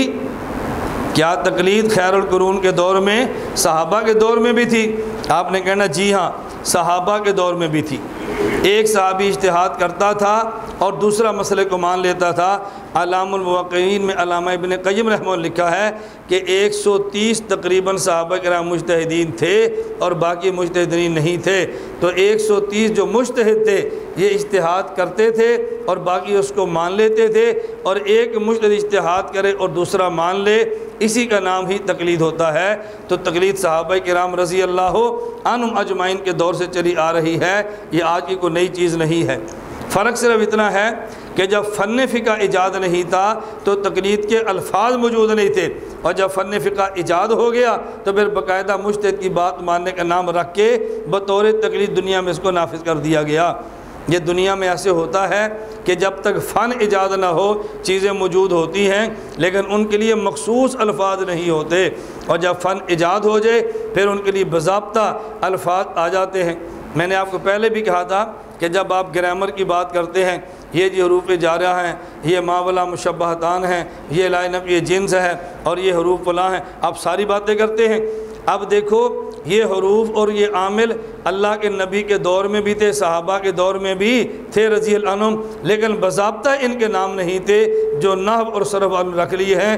کیوں؟ اس وقت صرف اور نحو کا بطور فن وجود نہیں تھا، اس لیے نام بھی نہیں تھے، اور جب فن کا وجود آ گیا تو ان کے نام بھی آگے۔ فقہ موجود تھی، بطور فن موجود نہیں تھی، اور جب فن آ گیا تو پھر فقہی اصطلاحات کے نام بھی دنیا کے اندر رائج ہو گئے۔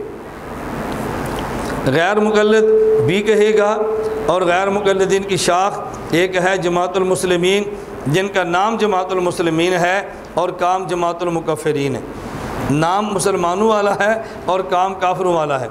نام اپنا جماعت المسلمین رکھا اور فتویٰ یہ دیا کہ ہمارے علاوہ سارے غیر مسلم ہیں، مسلمان صرف ہم ہی ہیں۔ وہ کہیں گے قرآن میں ہے ہوا سماکم المسلمین، اللہ نے تمہارا نام مسلمان رکھا ہے تو تم نے اپنا نام حنفی اور شافعی کیوں رکھ لیا ہے؟ آپ اچھی طرح بات سمجھ لیں کہ ہمارا نام مسلمین ہے کفار کے مقابلے میں، ہمارا نام اہل سنت والجماعت ہے اہل بدعت کے مقابلے میں، اور ہمارا نام حنفی ہے شافعی اور مالکی حنبلی کے مقابلے میں۔ اس لیے بالکل ایسی ہے کہ جیسے کوئی بندہ پوچھے آپ کہاں کے ہیں، کہتا جی یہ سندھی ہیں، یہ کون ہیں، یہ بلوچی ہیں، یہ کون ہیں، یہ کشمیری ہیں، یہ کون ہیں، یہ خیبر پختونخوا کے ہیں، یہ کون ہیں، یہ لفظ بولتے ہیں نا، تو سندھی اور کا مقابلہ یہ بلوچی کے مقابلے میں ہے، اور جب ہم کہتے ہیں کہ ہم پاکستانی ہیں اب اس کا مقابلہ ہندوستانی کے ساتھ ہے، اور جب ہم یہ بات کہتے ہیں کہ ہم انسان ہیں اب اس کا مقابلہ جن کے مقابلے میں ہم انسان خود کو کہتے ہیں۔ تو جس طرح اصطلاحات بدلتی رہتی ہیں اور اضافتوں کے بدلنے سے نام بدلتے رہتے ہیں، تو کفار کے مقابلے میں ہمارا نام مسلمان ہے، اہل بدعت کے مقابلے میں ہمارا نام اہل سنت ہے، اور شافعی حنبلی کے مقابلے میں ہمارا نام حنفی ہے۔ اور سماکم المسلمین، یہ اللہ نے جو بات فرمائی ہے یہ حنفیوں اور شافعیوں کے مقابلے میں نہیں بلکہ بات فرمائی ہے کفار کے مقابلے میں، ایک طرف کافر ہوگا تو دوسرے مقابلے میں مسلمان ہوگا۔ تو سماکم المسلمین کا معنی یہ ہے۔ غیر مقلد آپ سے سوال کرے گا یہ طرح کہ دیکھیں اگر آپ سے پوچھا جائے آپ کا مذہب کیا ہے تو آپ کہتے ہیں کہ ہمارا مذہب حنفی ہے، ایک کہتا ہے ہمارا مذہب شافعی ہے، تو تم اپنا مذہب حنفی کہنے کی بجائے تم اپنا مذہب محمدی کیوں نہیں کہتے؟ اپنا مذہب حنفی نہ کہو بلکہ اپنا مذہب محمدی کہہ لو۔ عام بندہ سمجھتا ہے کہ اعتراض بڑا وزنی ہے اور بات بڑی معقول کی ہے۔ آپ سے اگر کوئی بندہ پوچھے آپ کا مذہب کیا ہے تو آپ نے کہنا ہے ہمارا مذہب حنفی ہے، بولو ہمارا مذہب حنفی ہے، زور سے کہو ہمارا مذہب حنفی ہے۔ کوئی بندہ کہے گا تمہیں حضور پاک صلی اللہ علیہ وسلم کی ذات سے پیار نہیں، آپ نے کہنا اپنی جان سے بھی زیادہ پیار ہے، اپنی ذات سے بھی زیادہ پیار ہے، پیار کیوں نہیں؟ تو پھر خود کو محمدی کیوں نہیں کہتے، حنفی کیوں کہتے ہو؟ آپ نے کہنا ہمارے دل میں حضور کا ادب اتنا ہے کہ خود کو محمدی کی بجائے حنفی کہتے ہیں۔ وہ کہے گا یہ کیوں؟ آپ نے کہنا ایک ہوتا ہے مذہب اور ایک ہوتی ہے منزل۔ منزل اسے کہتے ہیں جہاں پہنچنا ہوتا ہے، اور مذہب کہتے ہیں جہاں سے گزرنا ہوتا ہے۔ منزل کہتے ہیں جہاں پہ پہنچنا ہوتا ہے، اور مذہب کہتے ہیں جہاں سے گزرنا ہوتا ہے۔ مذہب کا معنی راستہ ہے اور منزل کا معنی پہنچنے کی جگہ ہے۔ اگر کوئی بندہ ہم سے پوچھے کہ آپ کی منزل کیا ہے، ہم کہیں گے حضرت محمد رسول اللہ صلی اللہ علیہ وسلم۔ اگر کوئی ہم سے پوچھے آپ کا مذہب کیا ہے، ہم کہیں گے امام اعظم ابو حنیفہ۔ تو ابو حنیفہ ہمارا راستہ ہے، اللہ کے نبی ہماری منزل ہے۔ جب تو بندہ ہم سے پوچھتا ہے آپ کا مذہب کون سا ہے، ہماری منزل نہیں پوچھتا، ہمارا راستہ پوچھتا ہے۔ تو جن کے راستے کا نام حضرت محمد ہے وہ کہتے ہیں ہمارا مذہب محمدی ہے، اور جن کے راستے کا نام ابو حنیفہ ہے وہ کہتے ہیں ہمارا مذہب حنفی ہے۔ جب تم نے منزل کو راستہ بنا لیا، اس کا مطلب یہ کہ تم لا الہ منزل ہوگے، تمہاری منزل کوئی نہیں ہے، اور ہم وہ لوگ ہیں کہ جن کا راستہ بھی ہے اور جن کی منزل بھی ہے، جن کا راستہ بھی ہے اور جن کی منزل بھی ہے۔ تو تم مسافر لا الہ منزل کے ہو اور ہم مسافر الا منزل کے ہیں۔ ہمارا راستہ بھی بہترین ہے اور ہماری منزل بھی بڑی خوبصورت ہے، اس لیے ہمارا مذہب حنفی ہے یا محمدی؟ اچھی طرح بات سمجھ لو، ہمارا مذہب حنفی ہے۔ یہ اعتراض غیر مقلد اعتراض کرے گا، یہ میں پہلے جواب دے چکا ہوں، آپ اچھی طرح بات سمجھیں کہ اگر ایک مسئلے پر دو اماموں کے اختلاف ہو جائے تو ان اماموں میں ایک حق پر ہے اور ایک باطل پر ہے، یہ دونوں حق پر نہیں ہو سکتے۔ آپ نے کہنا ہے ہم ایسی مثالیں قرآن سے بھی دیں گے اور ایسی مثالیں حدیث سے بھی دیں گے کہ دو صاحب رائے انسانوں میں اختلاف ہوگا اور دونوں حق پر ہوں گے، ان میں کوئی ایک بھی باطل پر نہیں ہوگا۔ نمبر ایک مثال، حضرت داؤد علیہ السلام کے دور میں ایک آدمی بکریاں لے کر گزر رہا تھا اور ایک آدمی کے راستے میں کھیت موجود تھا۔ اس کی بکریاں جب اس کھیت والے کے پاس سے گزری، اس کی بکریوں نے اس کا کھیت کھا لیا۔ یہ دونوں اپنا مقدمہ لے کے حضرت داؤد علیہ السلام کے پاس گئے۔ حضرت داؤد نے عرض کیا کہ ہمارا کیس ہے، فیصلہ فرما دیں۔ حضرت داؤد علیہ السلام فرمانے لگے کہ دیکھیں جس آدمی کا کھیت کھایا گیا اس کے کھیت کی قیمت لگاؤ۔ ان کی قیمت لگائی گئی اور قیمت کے بدلے میں جو بکریاں تھیں وہ بکریاں کھیت والے کو دے دی گئیں، بھئی آپ پیسہ دو، اگر پیسہ نہیں تو جتنے پیسے کی بکریاں بنتی ہیں کھیت والے کو دے دو۔ یہ دونوں گزر کے پھر حضرت سلمان علیہ السلام کے پاس گئے۔ حضرت سلمان علیہ السلام نے فیصلہ الگ کر دیا، انہوں نے فرمایا ایسا کرو کھیت والے کو بکریاں دے دو، یہ بکریاں چراتا بھی رہے اور ان کا دودھ پیتا بھی رہے، اور کھیت یہ بکری والے کو دے دو، وہ کھیت کے اندر محنت کرتا رہے، بکریوں نے کھایا اور اس وقت جتنا کھیت موجود تھا یہ بکری والا محنت کرے، اور جب کھیت اتنا ہی ہو جائے جتنا بکریوں نے کھایا تھا تو کھیت والے کو کھیت واپس کر دو اور بکری والے کو بکری واپس کر دو۔ حضرت داؤد کا فیصلہ الگ تھا، حضرت سلیمان کا فیصلہ الگ تھا۔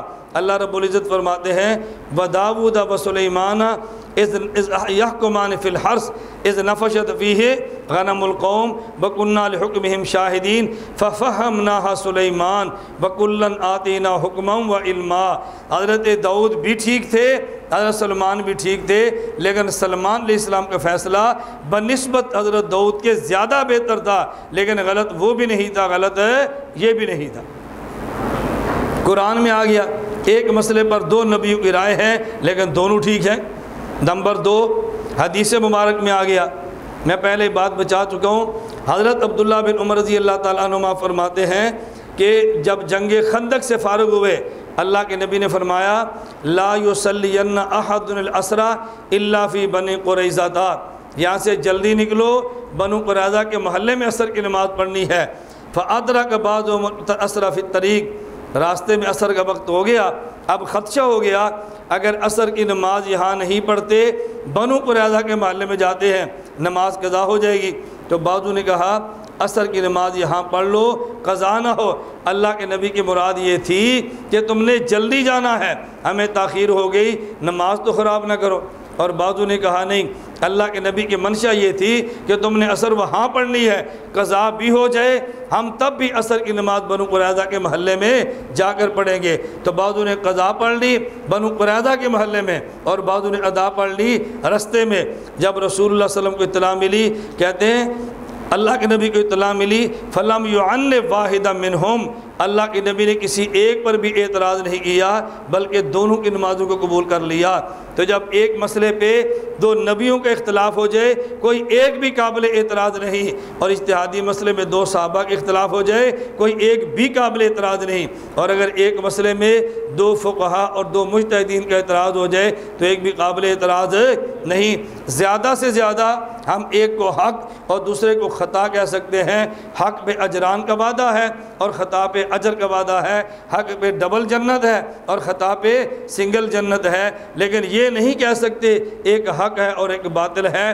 مجتہد دو طرف ہوں تو حق کے مقابلے میں خطا ہوتی ہے، حق کے مقابلے میں باطل کبھی بھی نہیں ہوتا۔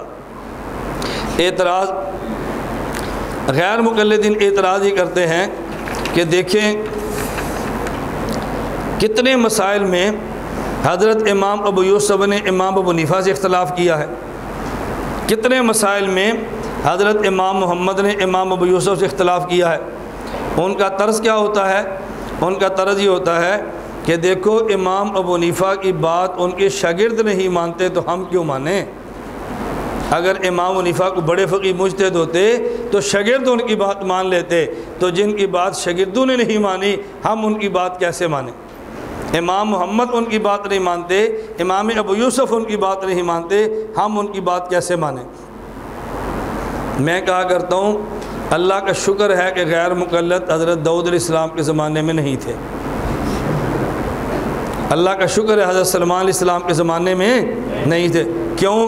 اگر یہ ان کے زمانے میں ہوتے تو حضرت داؤد سے کہتے تیری گل تے تیرے پتر سلمان نہیں منی، اسی کی میں منی ہے، نہیں سمجھ آئی؟ انہوں نے کہنا آپ کی بات تو آپ کے بیٹا سلمان نبی ہو کر نہیں مانتا، ہم آپ کی بات کیسے مانیں؟ اللہ کا شکر ہے کہ اس دور میں یہ مخلوق نہیں تھی، ورنہ انہیں وہاں بھی کھڑے ہو جانا تھا۔ حضرت سلمان علیہ السلام نبی ہیں اور داؤد علیہ السلام بھی نبی ہیں۔ سلمان علیہ السلام چھوٹے ہیں، داؤد علیہ السلام بڑے ہیں، سلمان علیہ السلام بیٹے ہیں، داؤد علیہ السلام باپ ہیں۔ اگر بیٹا نبی باپ نبی سے اختلاف کر لے اجتہادی مسئلے میں تو باپ کی بات پھر بھی مانی جاتی ہے، اور اگر شاگرد اپنے استاد سے اجتہادی مسئلے پر اختلاف کر لے تو استاد کی بات پھر بھی مانی جاتی ہے۔ اور دوسرا جواب سمجھیں، جواب الزامی تھا، دوسرا جواب سمجھیں۔ حضرت امام ابو یوسف رحمۃ اللہ علیہ کی رائے موجود ہے، رد المختار یعنی فتاوی شامیہ۔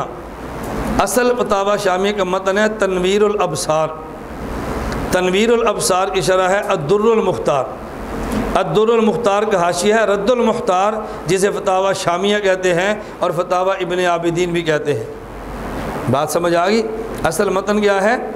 تنویر الابصار، اور اس پہ شرح ہے الدر المختار، الدر المختار پہ حاشیہ ہے رد المختار، جس کا نام ہے فتاوی شامیہ اور فتاوی ابن عابدین۔ رد المختار فتاوی شامیہ میں ہے مطلب، جیسے ہم کہتے ہیں نا فائدہ، وہ باب قائم کرتے ہیں مطلب مطلب مطلب، اس طرح آگے جملوں کی تشریح کرتے ہیں، کہتے ہیں مطلب صح عن الامام انہ قال اذا صح الحدیث و مذہبی۔ جہاں اس کی تشریح کی ہے نا، وہاں امام شامی رحمۃ اللہ علیہ فرماتے ہیں ابن عابدین کہ امام ابو یوسف فرماتے تھے ما قلت قولا خالفت فیہ ابا حنیفہ الا قولا قد کان قالہ۔ بڑا عجیب جملہ ہے، ما قلت قولا خالفت فیہ ابا حنیفہ الا قولا قد کان قالہ۔ فرمانے لگے میں کبھی بھی امام ابو حنیفہ سے اختلاف نہیں کرتا۔ اصل یہ ہے ایک مسئلے پہ امام ابو حنیفہ کی دو رائے موجود ہوتی ہے، میں ان میں سے ایک رائے کو چھوڑ کے ایک کو ترجیح دے دیتا ہوں، اور دوسرا بندہ سمجھتا ہے کہ امام ابو یوسف نے امام ابو حنیفہ سے اختلاف کیا ہے، میں ان سے اختلاف نہیں کرتا بلکہ انہی کی ایک رائے کو اختیار کر لیتا ہوں۔ بلکہ اس سے بڑھ کر حضرت امام ابو یوسف، حضرت امام محمد، حضرت امام ظفر، حضرت امام حسن جو امام ابو حنیفہ رحمۃ اللہ علیہ کے بلند درجے کے شاگرد ہیں اور بڑے درجے کے لوگ ہیں، ان تینوں سے بات منقول ہے۔ وہ کہتے ہیں ما قلنا فی مسئلۃ قولا الا وهو روایتنا عن ابی حنیفہ واقسموا علیہ ایمانا غلاظا فلم یتحقق اذن فی الفقہ جواب ولا مذہب الا له کیفما کان۔ حضرت فرمانے لگے یہ چاروں امام قسم اٹھا کر کہہ رہے ہیں، امام ابو یوسف، امام محمد، امام ظفر، امام حسن کہتے ہیں ما قلنا فی مسئلۃ قولا الا وهو روایت عن ابی حنیفہ، ہم جب بھی کوئی اپنا قول پیش کرتے ہیں وہ قول ہمارا نہیں ہوتا، وہ امام ابو حنیفہ ہی کا کوئی قول ہوتا ہے۔ اب بتاؤ شاگردوں نے امام صاحب سے اختلاف کیا ہے؟ امام صاحب نے اختلاف نہیں کیا۔ میں اس کی ایک مثال دیتا ہوں سر۔ اب دیکھیں میں آپ حضرات سے کہتا ہوں بھئی ہمارا دورہ ختم ہو گیا، جمعرات کا دن ہے، 10 بجے دعا ہوگی، تو آپ ایسا کریں 11 بجے نکل لیں اور جلدی آپ پہنچ جائیں گے۔ تو دوسرا دیا کہ آپ آرام فرمائیں، کھانا کھا لیں، سو جائیں اور ظہر کے بعد چلے جائیں۔ اب ایک رائے میں نے پیش کی ہے کہ آپ 11 بجے چلے جائیں، اور دوسری رائے پیش کی ہے جلدی والی رائے کیوں دی ہے؟ آپ جلدی چلیں گے تو گھر جلدی پہنچ جائیں گے، اور دیر والی رائے کیوں دی ہے؟ آپ آرام کر کے جائیں گے تو سفر آسان سے ہوگا۔ اب دو ٹولیاں بن گئی، ایک نے کہا جی 11 بجے جائیں گے، ہم ترجیح اس کو دیتے ہیں، ہم نے تو جانا ہے پشاور، سفر دور کا ہے۔ دوسرا کہتا نہیں ہم تو جائیں گے زور کے بعد، ہم نے جانا ہے فیصل آباد، ہمیں یہ مناسب ہے۔ اب بتائیں یہ جو دو رائے ہوئی ہیں، کچھ 11 بجے چلے گے اور کچھ زور کے بعد چلے گے، یہ ان کی اپنی رائے ہے یا میری رائے اختیار کی ہے؟ امام ابو حنیفہ رحمۃ اللہ علیہ ایک مسئلے پر دو رائے دیتے تھے، امام ابو یوسف ایک رائے کو ترجیح دیتے، اور غیر مقلدین نے سمجھا کہ امام ابو یوسف امام ابو حنیفہ سے اختلاف کرتے ہیں۔ بات سمجھ آ گئی ہے؟ اختلاف نہیں کرتے تھے بلکہ اپنے استاد ہی کی ایک بات کو ترجیح دیا کرتے تھے۔ تو میں نے چند ایک اعتراضات جو آپ کی خدمت میں پیش کیے، باقی بہت سے اعتراضات درمیان میں بھی آگے ہیں جن کے ہم نے جوابات آپ کی خدمت میں پیش کر دی ہیں۔ ترک تقلید کے نقصانات ابھی کیا لیں؟ میں آیا بھی تو 5 منٹ لیٹ ہوں نا، جو لیٹ آئے وہ لیٹ جاتا ہے، جو لیٹ آئے وہ لیٹ جاتا ہے، اس کے دونوں مطلب ہے، سمجھ آ گئی نا؟ ہمارے لیٹ جاتا ہے کہ مطلب ہے کہ چلا جاتا ہے، لیٹ رہتا نہیں ہے بلکہ چلا جاتا ہے۔ چلیں اچھی طرح بات اب سمجھ لیں۔ ترک تقلید کے نقصانات، کچھ نقصان دنیا میں ہیں، کچھ نقصان قبر میں ہے، کچھ نقصان حشر میں ہے۔ کچھ نقصان دنیا میں، کچھ نقصان قبر میں، اور کچھ نقصان حشر میں۔ دنیا میں نقصان یہ ہے، اگر آدمی امام اور مجتہد کی تقلید نہ کرے تو دین پر عمل کی توفیق نہیں ملتی، دین پر عمل کی توفیق نہیں ملتی۔ آپ کہیں گے تقلید کے بغیر دین پر عمل کی توفیق کیوں نہیں ملتی؟ اس پر میں ایک مثال دیتا ہوں، آپ کو بات اچھی طرح سمجھ آئے۔ میں ہری پور ایک علاقے میں گیا اور حفظ کا مدرسہ تھا، قاری صاحب نے میرا بیان کروایا اور فرمانے لگے ان بچوں کو کوئی مسئلہ سمجھا دیں۔ میں نے عذرائے مذاق کہہ دیا آپ کے بچوں کو مناظر نہ بنا دوں۔ مجھے کہتے ہیں حفظ کے بچے آدھے گھنٹے کے بیان میں مناظر کیا بنائیں گے؟ میں نے کہا میں تو آپ سے اجازت لے رہا ہوں، آپ اجازت ہے تو آپ کے بچوں کو مناظر نہ بنا دیں۔ مجھے کہتا ہے جی بنا دیں، آپ ان کو سکھائیں اگر آپ سکھا سکتے ہیں۔ میں نے ان بچوں سے کہا کہ جب آپ مدرسے سے نکلیں اور کوئی غیر مقلد آپ سے پوچھے آپ امام کے پیچھے فاتحہ پڑھتے ہیں، آپ نے کہنا ہے ہم امام کے پیچھے فاتحہ نہیں پڑھتے۔ وہ کہے گا امام کے پیچھے فاتحہ کیوں نہیں پڑھتے؟ آپ نے کہنا اس لیے کہ ہمیں فاتحہ آتی نہیں ہے۔ وہ کہے گا نہیں آتی، آپ نے کہنا نہیں آتی۔ وہ کہے گا سکھا میں دیتا ہوں، پڑھ آپ لیا کریں۔ آپ کو جی آپ سکھا دیں انکل، ہم پڑھ لیا کریں گے۔ اب آپ کو فاتحہ سکھانا شروع کرے گا، اس نے کہنا آپ پڑھیں الف لام زبر ال، حا میم زبر ہم، الحم، دال پیش دو، الحمد۔ آپ نے کہنا ہے الف لام پیش ال، حا میم زبر ہم، الحم۔ وہ کہے گا نہیں، الف پہ زبر پڑھو، الف لام زبر ال، حا میم زبر ہم، الحم۔ میں نے کہا تو نے کہنا ہے الف لام زیر ال، حا میم زبر ہم، الحم۔ وہ کہے گا نہیں۔ اب وہ کہے گا پڑھو الحم، ایک نے کہنا الحم اور ایک نے کہنا الحم۔ وہ کہے گا آپ الحم کیوں پڑھتے ہو؟ آپ نے کہنا میرا دل کرتا ہے۔ وہ بھائی آپ الحم کیوں پڑھتے ہو؟ اس نے کہنا جی میرا دل کرتا ہے۔ کہتا نہیں الحم پڑھو۔ آپ اسے کہنا آپ الحم کیوں پڑھتے ہیں؟ آپ بتائیں، آپ بتائیں الحم کیوں پڑھتے ہیں؟ بات سمجھے؟ آپ بتائیں الحم کیوں پڑھتے ہیں؟ آپ اس کو یہ جو لام تعریف کے شروع میں حمزہ وصل پہ فتح ہوتی ہے اس قاعدے کا اس کو نہیں پتہ، اس کو تو نہیں پتہ نا۔ اور اگر قاعدے کا پتہ ہوگا بھی تو قاعدہ اس نے بنایا نہیں ہے، کسی کے بنائے قاعدے کو مانا ہے نا۔ اب بات سمجھ آ رہی ہے؟ اولاً تو اس کو اس قاعدے کا پتہ ہی نہیں ہے، اور اگر قاعدے کا پتہ بھی ہوگا تو اس نے قاعدہ بنایا نہیں ہے بلکہ کسی کا بنایا قاعدہ مانا ہے۔ آپ اسے کہے جی میرا دل کرتا ہے الحمد، ایک کہتا ہے میرا دل کرتا ہے الحمد، آپ الحمد کہتے ہیں، آپ بتائیں الحمد کیوں پڑھیں؟ وہ کہے گا دیکھو قرآن مجید کھولو یہ کیا لکھا ہے؟ آپ نے کہنا ہے زبر۔ پڑھتے کیوں نہیں؟ کو جی دل جو نہیں کرتا اس لیے نہیں پڑھتے نا۔ وہ کہے گا نہیں پڑھو، آپ کہنا ہے ہمیں قائل کرو، قائل کرو گے تو پڑھ لیں گے، نہیں قائل کرو گے تو نہیں پڑھیں گے۔ اب وہ آپ کو بار بار کہے گا اس کے اوپر پڑھو، آپ نے کہنا یہ بتاؤ یہ الحمد میں حمزہ پر جو زبر ہے یہ اللہ کے نبی نے لگائی ہے؟ وہ کہے گا نہیں۔ آپ نے کہنا بتاؤ کس نے لگائی ہے؟ وہ کہے گا حجاج بن یوسف نے۔ آپ نے پوچھنا حجاج بن یوسف اللہ کے نبی تھے؟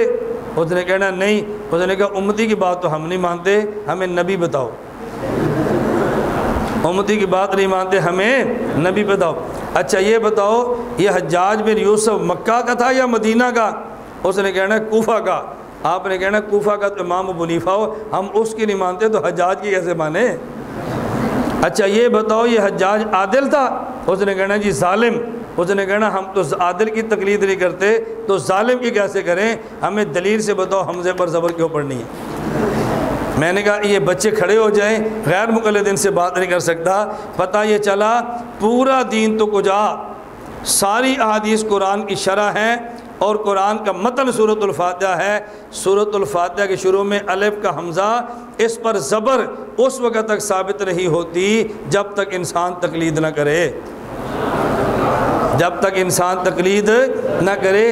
الحمد کے حمزے کی زبر ثابت بغیر تقلید کے نہیں ہوتی، تو بتاؤ پورے دین پر عمل پر بغیر تقلید کے کیسے ہوگا؟ میں نے ایک مثال یہ بات سمجھانے کے لیے کہ اگر تقلید نہیں کریں گے تو دنیا میں انسان دین پر عمل نہیں کر سکتا۔ عمل کرنے کے لیے ضروری ہے انسان کسی کی تقلید کرے، ورنہ دین پر عمل ہو ہی نہیں سکتا۔ یہ بات سمجھ آ گئی ہے؟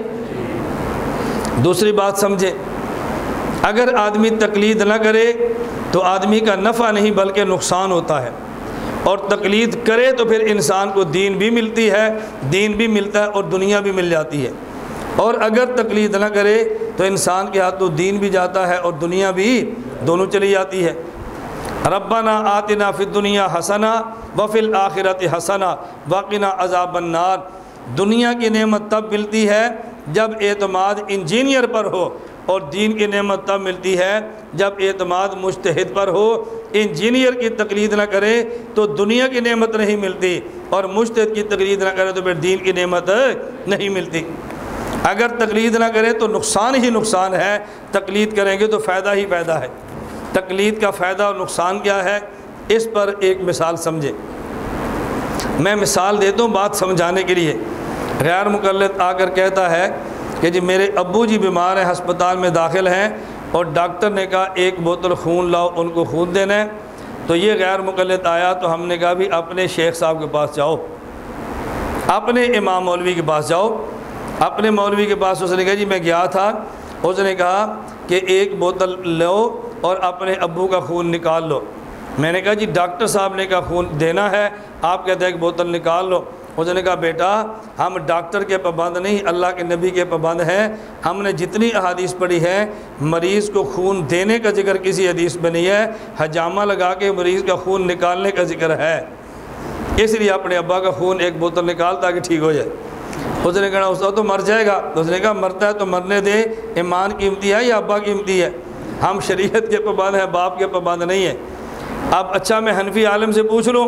اس نے کہا حنفی عالم سے نہ پوچھنا، حدیث میں مسئلہ ہے نہیں، وہ قیاس کرے گا، اور جب وہ قیاس کرے گا تو اس کی بات مانے گا تو مشرک ہو جائے گا، بیٹا وہاں نہ جانا، تیرا ایمان برباد ہوگا۔ اس نے کہا شیخ صاحب میں کیا کروں؟ اگر آپ کی بات مانو تو ابا کی جان نہیں بچتی، اور ان کی بات مانو تو میرا ایمان نہیں بچتا۔ ہم دنیا دار کدھر جائیں؟ ہم نے جان بھی بچانی ہے، ایمان بھی بچانا ہے۔ ہمارے پاس آ گیا تو ہم نے کہا بیٹا ایک بوتل نہیں، ضرورت ہو تو 2 بوتلیں خون لگوا دو۔ اس نے کہا جی دلیل؟ ہم نے کہا دلیل وہی جو آپ کے شیخ صاحب نے پیش کی ہے۔ آپ کے شیخ نے کہا کہ حدیث میں پچھنا اور حجامہ کے ذریعے خون نکالنے کا ذکر موجود ہے۔ ہم نے کہا بتاؤ خودکشی کرنا جائز ہے؟ اس نے کہا جی حرام ہے۔ ہم نے کہا اچھا یہ بتاؤ پیٹنا جائز ہے؟ اس نے کہا جی حرام ہے۔ ہم نے کہا پیٹنا کیوں حرام ہے؟ اس لیے کہ بندے کے جسم کو تکلیف ہوتی ہے، اپنا خون نکالنا جائز نہیں۔ میں نے کہا جب اپنا نکالنا جائز نہیں تو حجامہ میں تکلیف بھی ہوتی ہے، خون بھی نکلتا ہے، تھوڑی ہو یا زیادہ، وہ جائز کیوں ہے؟ کہا جی وہ اس لیے جائز ہے کہ جان بچانی مقصود تھی نا۔ پتہ یہ چلا کہ خون نکالنا جائز نہیں، جب جان بچانی مقصود ہو تو پھر نکالنا مقصود ہے۔ خون دینا بھی جائز نہیں، ہاں جب جان بچانی مقصود ہو تو پھر خون دینا جائز ہے۔ تو علت جان بچانی نکل آئی، جب جان بچانی ہو تو خون لینا بھی جائز ہے، اور جان بچانی ہو تو خون دینا بھی جائز ہے۔ ادھر جائے گا تو یا ایمان نہیں یا ابا کی جان نہیں، ہمارے پاس آئے گا ایمان بھی بچ جائے گا، ابا کی جان بھی بچ جائے گی۔ تقلید سے دونوں باتیں بچ جائیں گی نا۔ نوجوان لڑکا آ گیا کہ جی میں رہتا ہوں سرگودا، میں رہتا ہوں لاہور، اور جس لڑکی سے نکاح کرنا ہے وہ رہتی ہے انگلینڈ۔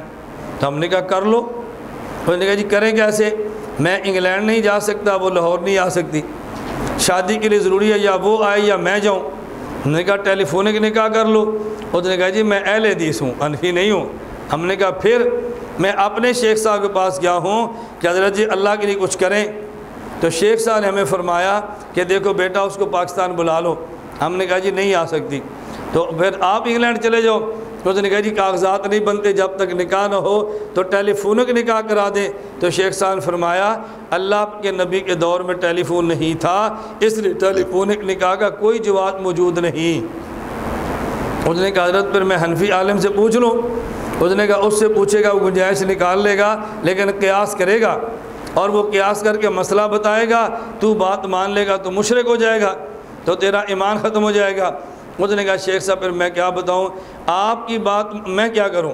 آپ کی بات مانوں تو میرا ایمان نہیں بچتا، آپ کی بات ان کی بات مانوں تو میرا ایمان نہیں بچتا، اور آپ کی بات مانوں تو میری جان نہیں بچتی۔ مجھے اپنا ایمان بھی عزیز ہے، اپنی جان بھی عزیز ہے۔ اپنے ایمان کے بغیر بھی نہیں رہ سکتا اور اپنی جان کے بغیر بھی نہیں رہ سکتا۔ میری جان وہاں پریشان ہے، میں یہاں پریشان ہوں، تو مہربانی کر کے جان اور جسم کو ملا دے۔ اس نے کہا پتر دیکھ ہم نے تو مسئلہ بتا دی ہے، مسئلے کے پابند ہے، ہمارے پاس آ گیا۔ ہم نے کہا بیٹا یہ بتا، اگر تو انگلینڈ چلا جائے تو جب نکاح ہوگا تو لڑکی مجلس نکاح میں موجود ہوگی؟ اس نے کہا نہیں۔ میں نے کہا لڑکی انگلینڈ سے پاکستان آ جائے، وہ تیری ماموں کی بیٹی ہے، چچا کی بیٹی ہے، اگر وہ یہاں پر آ جائے تو جب تیرا نکاح مسجد میں ہوگا تو لڑکی ایجاب و قبول کرے گی؟ اس نے کہا نہیں۔ میں نے کہا ایجاب و قبول کون کرے گا؟ اس نے کہا جی ایجاب و قبول تو اس کا ماما، تایا، چچا، باپ وہ کریں گے، وہ خود تو نہیں کرے گی۔ میں نے کہا پتہ چلا اگر لڑکی پاکستان آ بھی جائے تو ایجاب و قبول وہ نہیں کرے گی، اس کا وکیل کرے گا، اس کا وکیل کرے گا۔ اب بتاؤ وکیل بنانا کیسے ہے؟ اللہ کے نبی کے دور کے واقعات کو دیکھ لیتے ہیں اور مسائل کو دیکھ لیتے ہیں۔ رسول اللہ صلی اللہ علیہ وسلم نے خط بھی لکھے ہیں، معلوم ہوا کہ خط کے ذریعے بھی وکیل بن سکتا ہے، اور اس دور میں خط تھا، آج میسج ہے، میسج کو عربی زبان میں الرسالہ کہتے ہیں، یہ بھی خط ہے۔ آج کے دور میں ای میل ہے، یہ بھی خط ہے۔ آج کے دور میں فیکس ہے، اور یہ بھی خط ہے۔ میں نے اسی طرح اگر آج کے دور میں آپ ٹیلی فون پر بات کریں تو ٹیلی فون میں بات کوئی الگ نہیں ہوتی، وہی بات اس نے کرنی ہے، اسی بات کو ٹیلی فون نے ہمارے پاس ایسے ہی پہنچا دینا ہے جیسے عمر نے فرمایا یا ساریہ الی الجبل، تو مدینے کی آواز وہاں تک پہنچ گئی تھی۔ جیسے آواز نے وہاں پہنچا دیا تھا نا، وہ ان کی کرامت تھی، اور آج آواز پہنچا دے گی، ہوا آواز پہنچا دے گی۔ اس دور کا نام آج کے دور میں یہ جدید ٹیکنالوجی ہے، اس میں حرج کی بات تو نہیں ہے۔ اگر وہ آ بھی جائے، اس نے مسجد میں نہیں آنا، وکیل نے آنا ہے، تو وکیل وہاں سے بنا دے، اور وکیل مسجد میں آ جائے، ایجاب و قبول یہ کرا دے، تو اس کے بعد آپ کاغذات نکاح کے بناؤ اور وہاں چلے جاؤ۔ تو دیکھو ان کی بات مانتا تو یا ایمان تھا اور یا جان تھی، اور ہماری بات مانی ہے، اس کا ایمان بھی اس کے سینے میں ہے اور اس کی جان بھی اس کے سینے پر ہے۔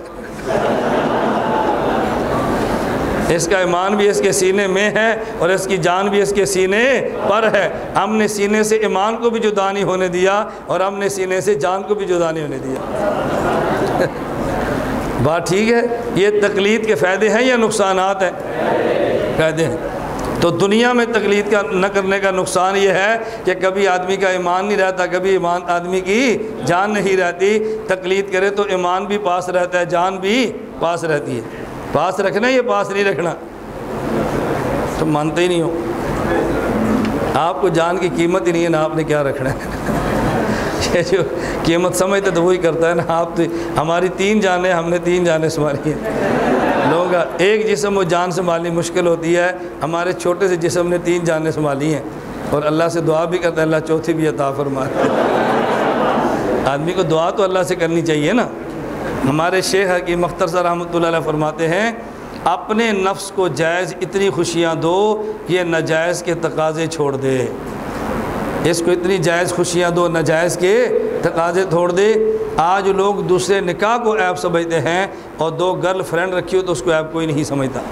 فخر سے بتاتے ہیں، فخر سے کہ میری ایک لڑکی سے دوستی ہے، اور اس کو بتاتے شرم آتی ہے میں نے دوسرا نکاح کیا، ساتھ ہی کہتے ہیں میرا عذر تھا، بس ضرورت تھی، کچھ تقاضا تھا، ساتھ ہی صفائی شروع کر دیتے ہیں، ساتھ ہی صفائی شروع کر دیتے ہیں۔ میرے کینیڈا سے دوست مجھے ملنے کے لیے آئے، اور ساتھ ان کے اپنے رشتہ دار تھے، یہ شیخ پورہ کے آئے، تو مجھے کہتے ہیں مولانا صاحب، وہ جو ساتھ جٹ آدمی تھا نا، کہتے سنے آپ نے دوسری شادی کی ہے؟ میں نے کہا کی ہے۔ اب اس کو صفائیاں دینے کا کیا مطلب؟ میری ضرورتیں میں سمجھتا ہوں نا، لیکن ضرورتوں پر صفائی دینے کا کیا مطلب؟ وہ جی کیوں کی ہے؟ میں نے کہا بس عیاشی کو دل کرتا تھا۔ ہم نے کہا ناجائز نہیں کرتے، جائز کرتے ہیں۔ انہوں نے کہا یار سواد تو ہے مولوی صاحب، تمہاری سواد ہے، تم صحیح کیتا ہے۔ تو اس کو بات سمجھ آ گئی۔ اب بتاؤ آپ کا جی چاہ رہا ہے مرغ کھانے کو، دیسی مرغ مل جائے تو کوئی گناہ ہے؟ بتاؤ۔ اور ہرنی کا گوشت مل جائے تو پھر، مٹیرے مل جائیں تو پھر، مچھلی مل جائے تو پھر، یہ ناجائز چیزیں ہیں۔ تو پھر شرم کی بات کیا ہے؟ مجھے خود آدمی کا شرمانہ اس بات کی دلیل ہے، ابھی اس کو اپنے مسئلے پر شرع صدر نہیں ہے۔ ہمیں اپنے مسائل پہ شرع صدر ہے، اور خدا گواہ ہے میں کئی بار تبلیغ والوں سے کہتا ہوں کہ جتنا تبلیغ پہ میں شرع صدر ہے نا، آپ کو نہیں ہے۔ آپ جھجکنا شروع کر دیتے ہیں، ہم جھجکتے نہیں ہیں، اپنے مسائل پہ کھل کے بات کرتے ہیں، تو اس پہ جھجکنا چاہیے۔ جب بھی کوئی بندہ دوسری شادی کی بات کرتا ہے نا تو ساتھ ہی صفائی ضرور دیتا ہے۔ بس پہلی حالیہ بیمار تھی، بات نہیں بنتی تھی، کوئی مسئلہ تھا تو میرا عذر تھا، میں نے کہا ہم نے عذر تھوڑا ہی پوچھا ہے آپ کا۔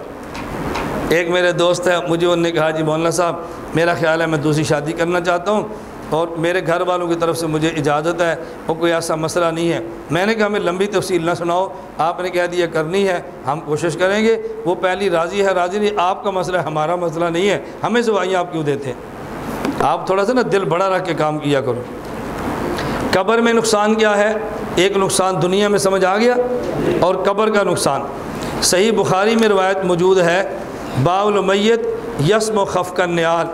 حضرت انس رضی اللہ عنہ فرماتے ہیں رسول اللہ صلی اللہ علیہ وسلم فرمایا العبد اذا وضع فی قبرہ وتولی وذهب اصحابہ، میت کو قبر میں رکھ کے اس کے ورثہ جب چلے جاتے ہیں اس وقت وہ جاتے ہیں، حتی انہ لیسمع قرع نعالہم اتاہ ملکان، ابھی اس کے جانے کے جوتیوں کی آواز میت سن رہی ہوتی ہے کہ دو فرشتے آ جاتے ہیں۔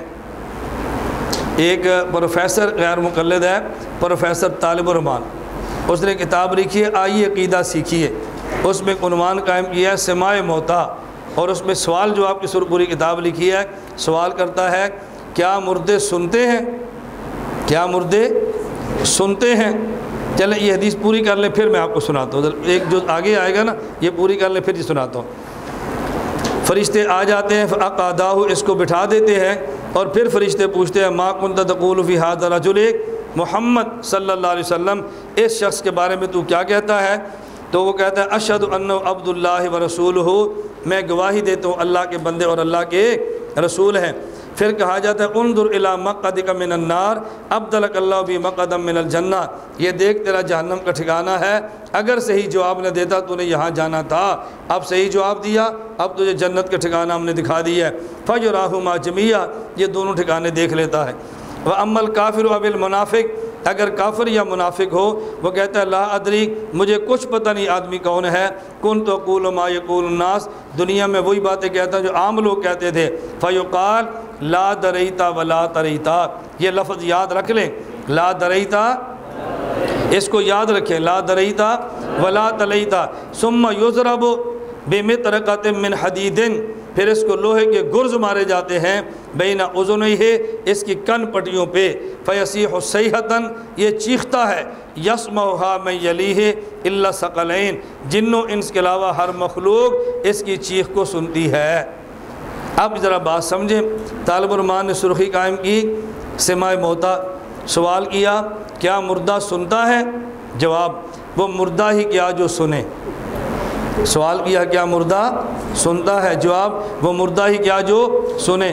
پھر سوال کیا کچھ سنتا بھی ہے؟ کہتا ہے جی ہاں، جوتوں کی آواز سن لیتا ہے۔ سمجھ آ گئی ہے؟ اچھا پھر سوال کیا مردہ بولتا ہے؟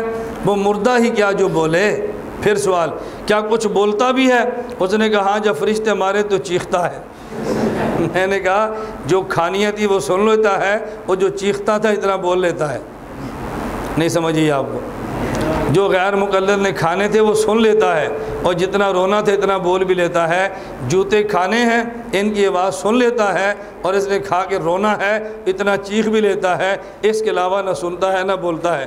غیر مقلد مردہ ہوا نا۔ بات سمجھ آ گئی آپ کو؟ اب ذرا دلیل سمجھیں۔ قبر میں نقصان کیا ہے؟ فرشتہ اس کو مارتا بھی ہے، اور زبان سے جملہ کہتا ہے لا دریتا ولا تلیتا، لا دریتا ولا تلیتا، لا دریتا ولا تلیتا۔ آپ اسی مقام پر حاشیہ سے بخاری نکالیں، علامہ کرمانی رحمۃ اللہ لکھا ہے لا دریتا ولا تلیتا کا معنی یہ ہے لا علمت بنفسک بالاستدلال ولاتبعت العلماء بالتقلید فیما یقولون، تیرا جرم یہ تھا تو دنیا میں دلیل سے جانتا بھی نہیں تھا اور تقلید کر کے علم والوں کی بات مانتا بھی نہیں تھا۔ قبر کا نقصان کیا ہے؟ تو دلیل سے بات کو جانتا بھی نہیں تھا اور تقلید کر کے دلیل والوں کی بات کو مانتا بھی نہیں تھا۔ مارو اس کو بھی، اس کو مارو اس کو، ایک اور مارو، کیوں؟ لا دریت ولا تلیت، اور مارو، کیوں؟ لا دریت ولا تلیت، اور مارو، کیوں؟ لا دلیتا ولا تلیتا۔ ویسے تو بول نہیں سکتا، گنگا ہے، لیکن چیخے گا ضرور، اس لیے کہتا ہے یہ ہمارا مردہ بولتا نہیں، چیخ لیتا ہے۔ ہمارا مردہ اور تو کچھ نہیں سنتا، البتہ جوتوں کی آواز سن لیتا ہے۔ میں نے کہا مردہ غیر مقلد ہو تو جوتے سن لیتا ہے، ویسے چیخ لیتا ہے، اور باقی مردہ اگر مقلد ہو وہ السلام علیکم کہے تو پھر بھی سن لیتا ہے۔ امی عائشہ فرماتی ہیں قبر پہ آ کے سلام کرے، اگر دنیا میں پہچانتا تھا تو پہچان بھی لیتا ہے۔